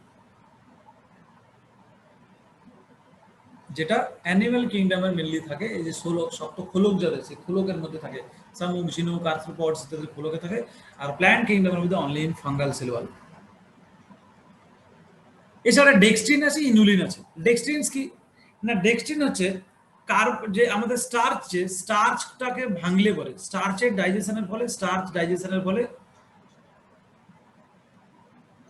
আমরা ডিফারেন্ট স্টেপস, মাঝখানে যে ইন্টারমিডিয়েট গুলো পাবো সেগুলো হচ্ছে ডেক্সট্রিনস, দিয়ে আলটিমেটলি সেটা কিসে পরিণত হবে? সেটা আলটিমেটলি স্যাকারাইডে পরিণত হবে। এই যে ইন্টারমিডিয়েট স্টেজগুলো, যে স্টার্চ, তার মধ্যে বোথ অ্যামাইলোজ এবং অ্যামাইলোপেকটিন আছে, একে যদি এনজাইম দিই আমরা, স্যালিভারি অ্যামাইলেজ, তাহলে ভাঙলো অ্যামাইলোডেক্সট্রিনে পরিণত হলো, আবার স্যালিভারি অ্যামাইলেজ দিলে ওটা এরিথ্রোডেক্সট্রিনে পরিণত হলো, আবার স্যালিভারি অ্যামাইলেজ ওকে ভেঙে অ্যাক্রোডেক্সট্রিনে পরিণত করে। তাহলে ডেক্সট্রিন গুলো কি না ডিরাইভড অফ স্টার্চ ভেঙে তৈরি হয়, দিয়ে আলফা লিমিট ডেক্সট্রিন, মল্টোট্রাইওজ, আইসোমল্টোজ ইত্যাদি তৈরি করে, এবং যেগুলো থেকে আলটিমেটলি কি হয় না, স্যাকারাইড, অর্থাৎ আলটিমেটলি গ্লুকোজ তৈরি হয় স্টার্চ থেকে, কারণ স্টার্চের মধ্যে গ্লুকোজই আছে।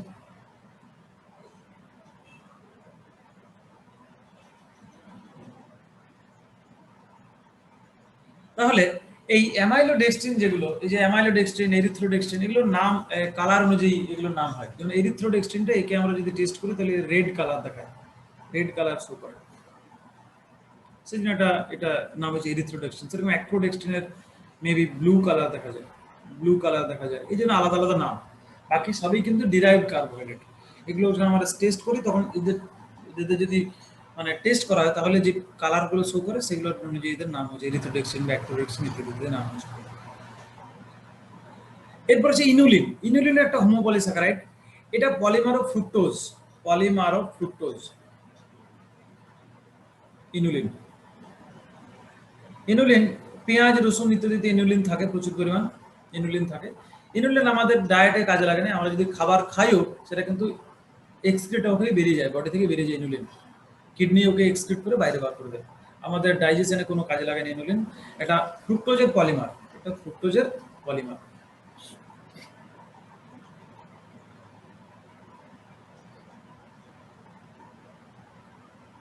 এরপরে যাব হেটেরোপলিস্যাকারাইড। তাহলে হেটেরোপলিস্যাকারাইড গুলোকে মেইনলি বলা হয় মিউকোপলিস্যাকারাইডস বা গ্লাইকোজ অ্যামাইনো গ্লাইকেন্স।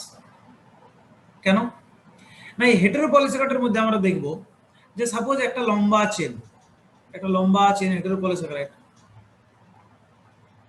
এমন নয় যে এর মধ্যে 5 রকমের বা 10 রকমের স্যাকারাইড আছে। এর মধ্যে কি দেখা যায় না, দুটো স্যাকারাইডের একটা ডাইস্যাকারাইড সেইটাই বারবার রিপিট, একটা রিপিটেড ডাইস্যাকারাইড দেখা যায়। যে সাপোজ এটা একটা ডাইস্যাকারাইড, এর মধ্যে কোনো হয়তো গ্লুকোজ আছে আর হয়তো গ্লুকোজ অ্যামাইন আছে, এনএসএল গ্লুকোজ অ্যামাইন আছে, দিয়ে একটা ডাইস্যাকারাইড তৈরি হলে এইটাই বারবার রিপিট করছে, অর্থাৎ এই দুটোই বারবার। তাহলে ডিফারেন্ট স্যাকারাইড আছে, গ্লুকোজ আর গ্লুকোজ অ্যামাইন আছে, এমন নয় যে অনেকগুলো ডিফারেন্ট আছে।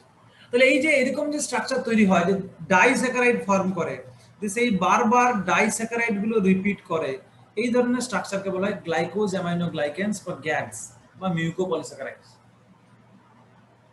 যেখানে রিপিটিং ডাইস্যাকারাইডস দেখা যায়। রিপিটিং ডাইস্যাকারাইডস যেখানে ওই গ্লুকোনিক অ্যাসিড এবং গ্লুকোজ অ্যামাইনের একটা গ্লুকোনিক অ্যাসিড এবং গ্লুকোজ অ্যামাইনের একটা ডাইস্যাকারাইড বারবার বারবার রিপিট করে। আমরা এক্সাম্পল গুলো পড়তে গিয়ে এটা ব্যাপারটা দেখবো যে কি কি থাকে।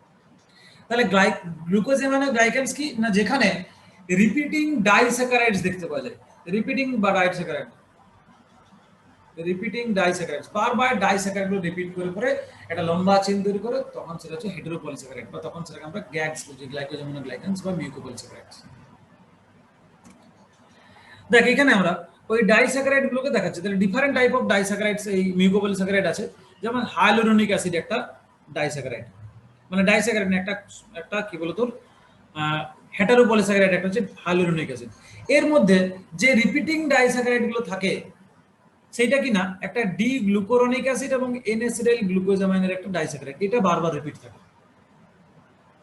এরা পরস্পর 1,3 গ্লাইকোসাইডিক বন্ড দিয়ে যুক্ত থাকে। এই ডাইস্যাকারাইডটা 1,3 গ্লাইকোসাইডিক বন্ড দিয়ে যুক্ত থাকে, কিন্তু এরা যখন একটা ডাইস্যাকারাইড যখন আরেকটা ডাইস্যাকারাইডের সাথে যুক্ত হয় তখন 1,4।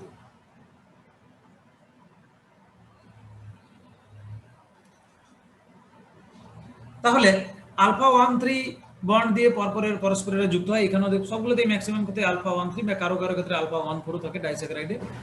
তো তাহলে হায়ালুরোনিক অ্যাসিড একটা হেটেরোপলিস্যাকারাইড, যার মধ্যে কি আছে না গ্লুকুরোনিক অ্যাসিড এবং এনএসিটাইল গ্যালাক্টোজামাইন মিলিত হয়ে যে ডাইস্যাকারাইডটা তৈরি হলো তার বারবার বারবার রিপিট আছে, 50টা বা 60টা বা 70টা রিপিট আছে। একইভাবে কন্ড্রয়েটিন সালফেট একটা হেটেরোপলিস্যাকারাইডের এক্সাম্পল। এর মধ্যে কি থাকে না গ্লুকুরোনিক অ্যাসিড এবং এনএসিটাইল গ্যালাক্টোজামাইন 4 সালফেট। দেখ স্ট্রাকচারটা কি না, এখানে একটা এনএসিটাইল ফরমেশন গ্যালাক্টো একটা এই ওইচ এর 2 নম্বর ওইচ একটা অ্যামিন গ্রুপ আছে এবং একটা অ্যাসিটাইল গ্রুপ আছে, তাহলে এটা এনএসিটাইল গ্লুকোজামাইন হয়ে গেল বা গ্যালাক্টোজামাইন হয়ে গেল যদি গ্যালাক্টোজ হয় এটা।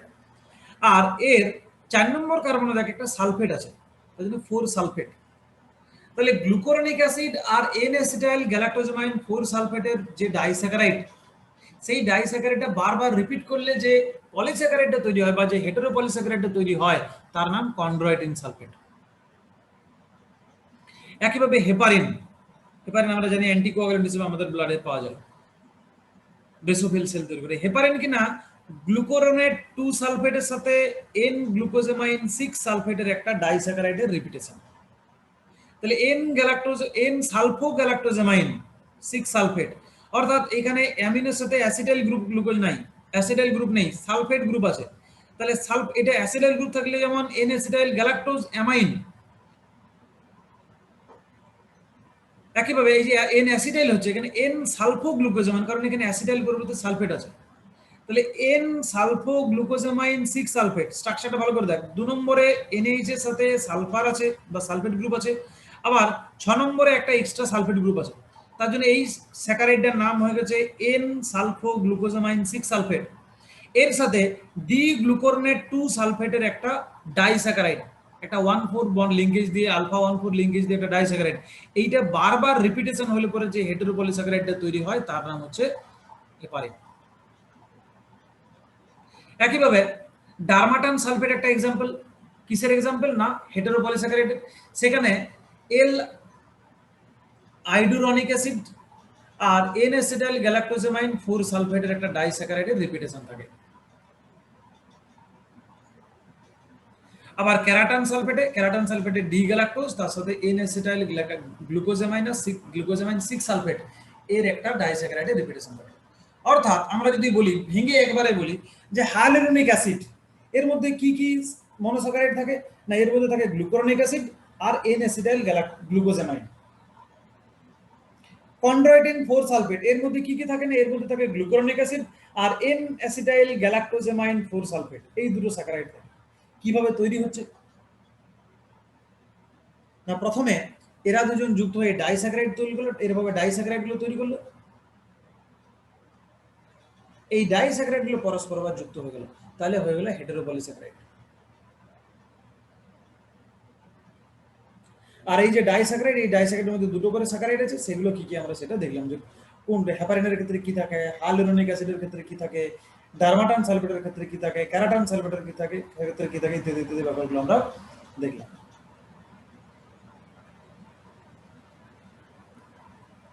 এই হলো কিছু হেটেরোপলিস্যাকারাইড, এদের আমরা ইম্পর্টেন্স দেখব যে কোনটা কোথায় থাকে, কি কাজে লাগে।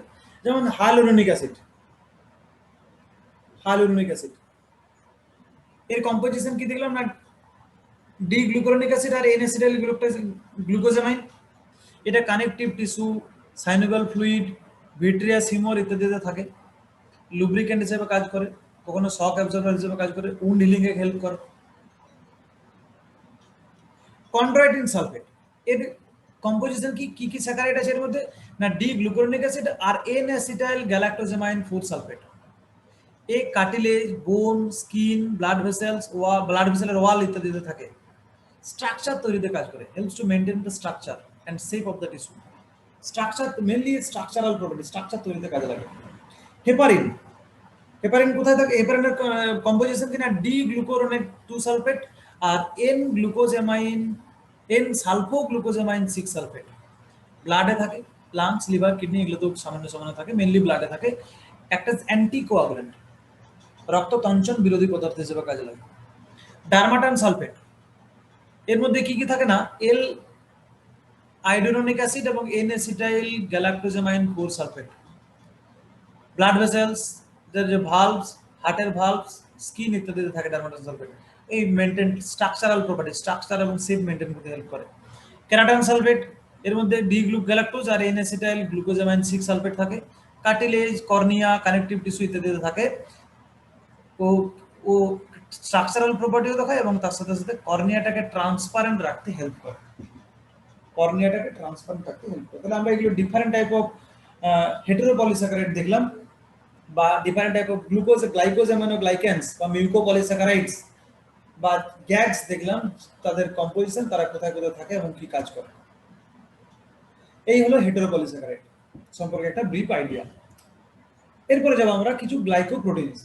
দেখো যখন প্রোটিন ফর্মেশন হয় তখন প্রোটিনের সাথে কি বিভিন্ন কার্বোহাইড্রেট রেসিডিউ যুক্ত হয়, তবে প্রোটিনটা একটা ম্যাক্সিমাম প্রোটিনের ক্ষেত্রে সব প্রোটিন যেমনটা নয়, বেশ কিছু প্রোটিনের সাথে কার্বোহাইড্রেট যুক্ত হয়ে গ্লাইকোপ্রোটিন তৈরি করে, যেগুলো আমাদের মেনলি কাজে লাগে, যেগুলো আমাদের মেনলি কার্যকরী এনজাইম বা কার্যকরী প্রোটিন তৈরি করে।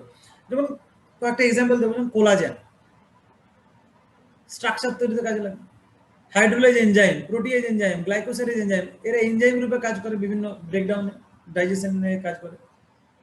সেরুলোপ্লাজমিন একটা ট্রান্সপোর্ট প্রোটিন হিসেবে কাজ করে। ইমিউনোগ্লোবুলিনস আমরা জানি ডিফেন্স হেল্প করে, ইনফেকশন বা অ্যান্টিজেনের এগেনস্টে কাজ করে। সাইনোভিয়াল গ্লাইকোপ্রোটিনস লুব্রিকেন্ট হিসেবে কাজ করে। কিছু থাইরোট্রপিন, এরিথ্রোপয়েটিন এরা হরমোন হিসেবে কাজ করে। কিছু ব্লাড গ্রুপ সাবস্টেন্সেস, যা আরবিসির উপরে যে ব্লাড গ্রুপ সাবস্টেন্সগুলো থাকে সেগুলো গ্লাইকোপ্রোটিন, যেগুলো আমাদের অ্যান্টিজেন হিসেবে কাজে লাগে, যেগুলো ব্লাড গ্রুপ তৈরিতে হেল্প করে। ফাইব্রোনেকটিন, ল্যামিনিন এরা এক্সট্রা সেলুলার ম্যাট্রিক্সে থাকে এবং সেল সেল রেকগনিশন বা সেল সেল অ্যাডহেশন, একটা সেলের সাথে আরেকটা সেল যুক্ত, দুটো সেলের মাঝখানে যে এক্সট্রা সেলুলার ম্যাট্রিক্স সেইখানে থাকে। আবার ইন্ট্রিনসিক ফ্যাক্টর, এটা ফুল নেম হচ্ছে ক্যাসেলস ইন্ট্রিনসিক ফ্যাক্টর, এটা ডাইজেস্টিভ সিস্টেম আমরা দেখব ইয়ে থেকে স্টোমাক থেকে সিক্রেশন হয়, স্টোমাকের প্যারাইটাল সেল থেকে, এবং যেটা আমাদের ভিটামিন B12 এর অ্যাবজর্পশনে হেল্প করে, এটাও একটা গ্লাইকোপ্রোটিন। ফাইব্রিনোজেন ব্লাডে থাকে, ব্লাড প্লাজমাতে, যেটা ব্লাড ক্লটিং এ হেল্প করে, এখান থেকে ফাইব্রিন তৈরি হয়, রক্ত যেটা ব্লাড ক্লটিং এ হেল্প করে। তাহলে এগুলো ডিফারেন্ট টাইপ অফ গ্লাইকোপ্রোটিনস আমাদের বডিতে, তার আমরা কয়েকটা এক্সাম্পল দেখলাম। এরপরে আমরা এখানে একটা খুব ইম্পর্টেন্ট গ্লাইকোপ্রোটিন সম্পর্কে পড়বো, যার নাম অ্যান্টি ফ্রিজ গ্লাইকোপ্রোটিনস। অ্যান্টার্কটিকা রিজিয়নে যে ফিশ থাকে, সেই অ্যান্টার্কটিকা রিজিয়নের ফিশে, অ্যান্টার্কটিক ফিশের বডিতে কিছু গ্লাইকোপ্রোটিনস থাকে, যেগুলো বলে অ্যান্টি ফ্রিজ গ্লাইকোপ্রোটিন। এরা কি করে না, এই মাছগুলো যখন এই খুব শীতল মাইনাস টেম্পারেচারের জলে যখন এরা থাকে, বসবাস করে, যেখানে মাইনাস টেম্পারেচার, সেইখানে যখন থাকে, যখন বরফ উপরে বরফ হয়ে গেছে, সাইডে বরফ, সেইখানেও কিন্তু এদের যে ব্লাডটা কিন্তু জমে যায় না। এই যে এদের ব্লাডটা জমতে বাধা দেয়, এদের বডিতে এই অ্যান্টিফ্রিজ গ্লাইকোপ্রোটিনটা থাকে, যে কিনা এই ব্লাডের যে জমে যাওয়া সেটা বাধা দেয়। কি করে না, এই অ্যান্টিফ্রিজ গ্লাইকোপ্রোটিনটা যে বরফের যে আইস ক্রিস্টাল, সেই আইস ক্রিস্টালগুলোর সাথে যুক্ত হয়ে যায়। যে আইস ক্রিস্টালগুলোকে, মানে আইস ছোট ছোট যদি আইসের ক্রিস্টাল ফর্মেশন হয়, তাহলে তার চারপাশে ওরা যুক্ত হয়ে যাচ্ছে, এই ক্রিস্টালটাকে বড় হতে দেয় না, বা আইসের ক্রিস্টালটাকে জমতে বাধা দেয় কিছু অ্যান্টিফ্রিজ গ্লাইকোপ্রোটিন, যেটা অ্যান্টার্কটিক রিজিয়নের ফিশে থাকে। এই অ্যান্টিফ্রিজ গ্লাইকোপ্রোটিনটা আসলে কিনা, এটা একটা আসলে ট্রাইপেপটাইড ডাইস্যাকারাইড। অর্থাৎ পেপটাইড মানে কি, গ্লাইকোপ্রোটিন মানে কি, গ্লুকোজ প্লাস প্রোটিন, অর্থাৎ প্রোটিন তো আছেই, তাহলে ট্রাইপেপটাইড একটা থাকে, তার সাথে কিছু ডাইস্যাকারাইড যুক্ত থাকে। একটা ট্রাইপেপটাইড ডাইস্যাকারাইড হচ্ছে একটা অ্যান্টিফ্রিজ প্রোটিন বা অ্যান্টিফ্রিজ গ্লাইকোপ্রোটিন। এর মধ্যে যে ট্রাইপেপটাইড থাকে, অর্থাৎ তিনটা যে পেপটাইড থাকে বা তিনটা যে অ্যামিনো অ্যাসিড থাকে, তিনটা অ্যামিনো অ্যাসিড মিলিত হলে এরকম হবে, সেটা বলে ট্রাইপেপটাইড। কি কি তিনটা অ্যামিনো অ্যাসিড থাকে আমরা পরবর্তীকালে অ্যামিনো অ্যাসিড সম্পর্কে পড়বো। এখন আপাতত যেটুকু প্রিভিয়াস নলেজ তার বেসিসে দেখি যে তিনটা অ্যামিনো অ্যাসিড থাকে ট্রাইপেপটাইড, তাই বলা হয় অ্যালানিন, অ্যালানিন আর থ্রিওনিন। অ্যালানিন, অ্যালানিন, থ্রিওনিন, এবং এই থ্রিওনিন যে রেসিডিউ, এই থ্রিওনিনের সাথে যুক্ত অবস্থায় থাকে ডাইস্যাকারাইডটা। তাহলে একটা ট্রাইপেপটাইড আমরা দেখতে পাচ্ছি, যেখানে কি আছে, এই যে ট্রাইপেপটাইডটা, তার মধ্যে তিনটা কি আছে না, তিনটা, একটা পেপটাইড, এটা একটা পেপটাইড, এই দুটো হচ্ছে অ্যালানিন, আর এইটা একটা থ্রিওনিন। তিনটা পেপটাইড পরপর যুক্ত, একটা ট্রাইপেপটাইড থাকে, অ্যালানিন, অ্যালানিন, থ্রিওনিন। আর কি থাকে না, এর সাথে যুক্ত অবস্থায় থাকে একটা ডাইস্যাকারাইড, যেখানে একটা যে ডাইস্যাকারাইডের মধ্যে কি কি থাকে না, একটা গ্যালাক্টোজামাইন একটা স্ট্রাকচার থাকে, একটা গ্যালাক্টোজামাইন স্ট্রাকচার, এটা একটা গ্যালাক্টোজামাইন, একটা মেনলি একটা গ্যালাক্টোজামাইন এর পাইরানোজ স্ট্রাকচার থাকে, একটা গ্যালাক্টোজামাইন থাকে, আর তার সাথে একটা নরমাল যে কি বলতো গ্যালাক্টোজ থাকে, একটা গ্যালাক্টোজ আর একটা গ্যালাক্টোজামাইন, এই দুটো স্ট্রাকচার থাকে, দুটো মিলিত একটা ডাইস্যাকারাইড তৈরি করে, যেটা এই ট্রাইপেপটাইডের সাথে যুক্ত থাকে। তাহলে এখানে আমাদের মনে রাখতে হবে যে অ্যান্টার্কটিক ফিশের মধ্যে একটা ডাইস্যাকারাইড ট্রাইপেপটাইড থাকে বা ট্রাইপেপটাইড ডাইস্যাকারাইড থাকে, যেটা কি করে না, যেটা বরফের যে ক্রিস্টাল ফর্মেশন, সেই ক্রিস্টাল ফর্মেশনে বাধা দেয়, তার ফলে অ্যান্টার্কটিক ফিশের ব্লাডটা মাইনাস টেম্পারেচারে গিয়েও জমে যায় না। এই ইনফরমেশনটাই আমাদেরকে এখান থেকে মনে রাখতে হবে। এবং এই যে গ্লাইকোপ্রোটিনটা যেটা অ্যান্টার্কটিক ফিশে থাকে, সেটা একটা ট্রাইপেপটাইড ডাইস্যাকারাইড, অর্থাৎ তিনটা অ্যামিনো অ্যাসিড যুক্ত এবং দুটো স্যাকারাইড নিয়ে তৈরি একটা স্ট্রাকচার, যেখানে অ্যামিনো অ্যাসিডগুলো কি কি থাকে? অ্যালানিন, অ্যালানিন, থ্রিওনিন, আর ডাইস্যাকারাইডে থাকে একটা গ্যালাক্টোজামাইন আর একটা নর্মাল গ্যালাক্টোজ। ব্যাস, এই হলো কার্বোহাইড্রেট সম্পর্কে আমাদের একটা ব্রিফ স্টাডি। তাহলে আমরা কি কি পড়লাম, প্রথম থেকে যদি দেখি যে আমরা কি কি পড়লাম, একবার গোটার ওভারভিউ করে নিই 5 মিনিটে। আমরা কার্বোহাইড্রেট সম্পর্কে পড়েছিলাম যে কার্বোহাইড্রেট জিনিসটা কি, কার্বন, হাইড্রোজেন, অক্সিজেনের যৌগ, সেখানে তার কি অনুপাতে থাকে, জেনারেল ফর্মুলা। তারপরে কার্বোহাইড্রেটকে ভেঙে কার্বোহাইড্রেট সব থেকে স্মলেস্ট পার্টিকেল যে স্যাকারাইড, সেটা পড়েছিলাম যে আলটিমেটলি স্যাকারাইড দিয়েই কার্বোহাইড্রেট তৈরি হয়। তো সেই স্যাকারাইডগুলো কিভাবে কার্বোহাইড্রেট তৈরি করে সেটা দেখেছিলাম, দিয়ে সেই অনুযায়ী কার্বোহাইড্রেট ভাগ করেছিলাম, সিম্পল কার্বোহাইড্রেট এবং কম্পাউন্ড কার্বোহাইড্রেট। একটি মাত্র কার্বোহাইড্রেট স্যাকারাইড দিয়ে তৈরি হলে সিম্পল, আর একের বেশি থাকলে কম্পাউন্ড। তারপরে আমরা সিম্পল স্যাকারাইডগুলো সম্পর্কে পড়েছিলাম, সেখানে আমরা অনেক রকম মনোজ, ডাইওজ, ট্রাইওজ, টেট্রোজ, পেট্রোজ, ডিফারেন্ট মনোস্যাকারাইডগুলো দেখেছি নাম্বার অফ কার্বন অনুযায়ী। অ্যালডিহাইড এবং কিটোন গ্রুপ অনুযায়ী অ্যালডোজ এবং কিটোজ সুগার দেখেছি, তাদের এক্সাম্পল দেখেছি, তাদের স্ট্রাকচার করতে শিখেছি। ফিশার প্রজেকশন অনুযায়ী তাদের স্ট্রাকচার পড়েছি, তাদের আইসোমার পড়েছি, প্রথমে স্ট্রাকচারাল আইসোমার, তারপরে বা কনস্টিটিউশনাল আইসোমার, সেখানে aldose, ketose, different functional group অনুযায়ী ডিফারেন্ট আইসোমার পড়েছি। তাদের অপটিক্যাল অ্যাক্টিভিটি পড়েছি, অপটিক্যাল অ্যাক্টিভিটি জিনিসটা কি সেটা পড়েছি, অপটিক্যাল আইসোমার, ওদের যে অপটিক্যাল অ্যাক্টিভিটি অনুযায়ী দুই রকমের আইসোমার তৈরি হয় সেটা পড়েছি, ডি এবং এল আইসোমার।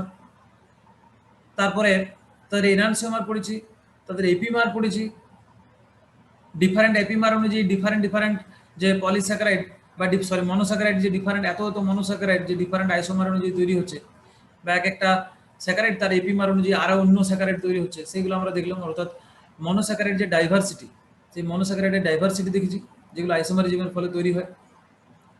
তারপর আমরা সাইক্লিক স্ট্রাকচার বা হাওয়ার প্রজেকশন দেখেছি, যে কিভাবে সাইক্লিক ফরমেশন স্ট্রাকচার ফরমেশন হয়, গ্লুকোজের পাইরানোজ এবং ফ্রুক্টোজের ফিউরানোজ স্ট্রাকচার ফরমেশন দেখেছি।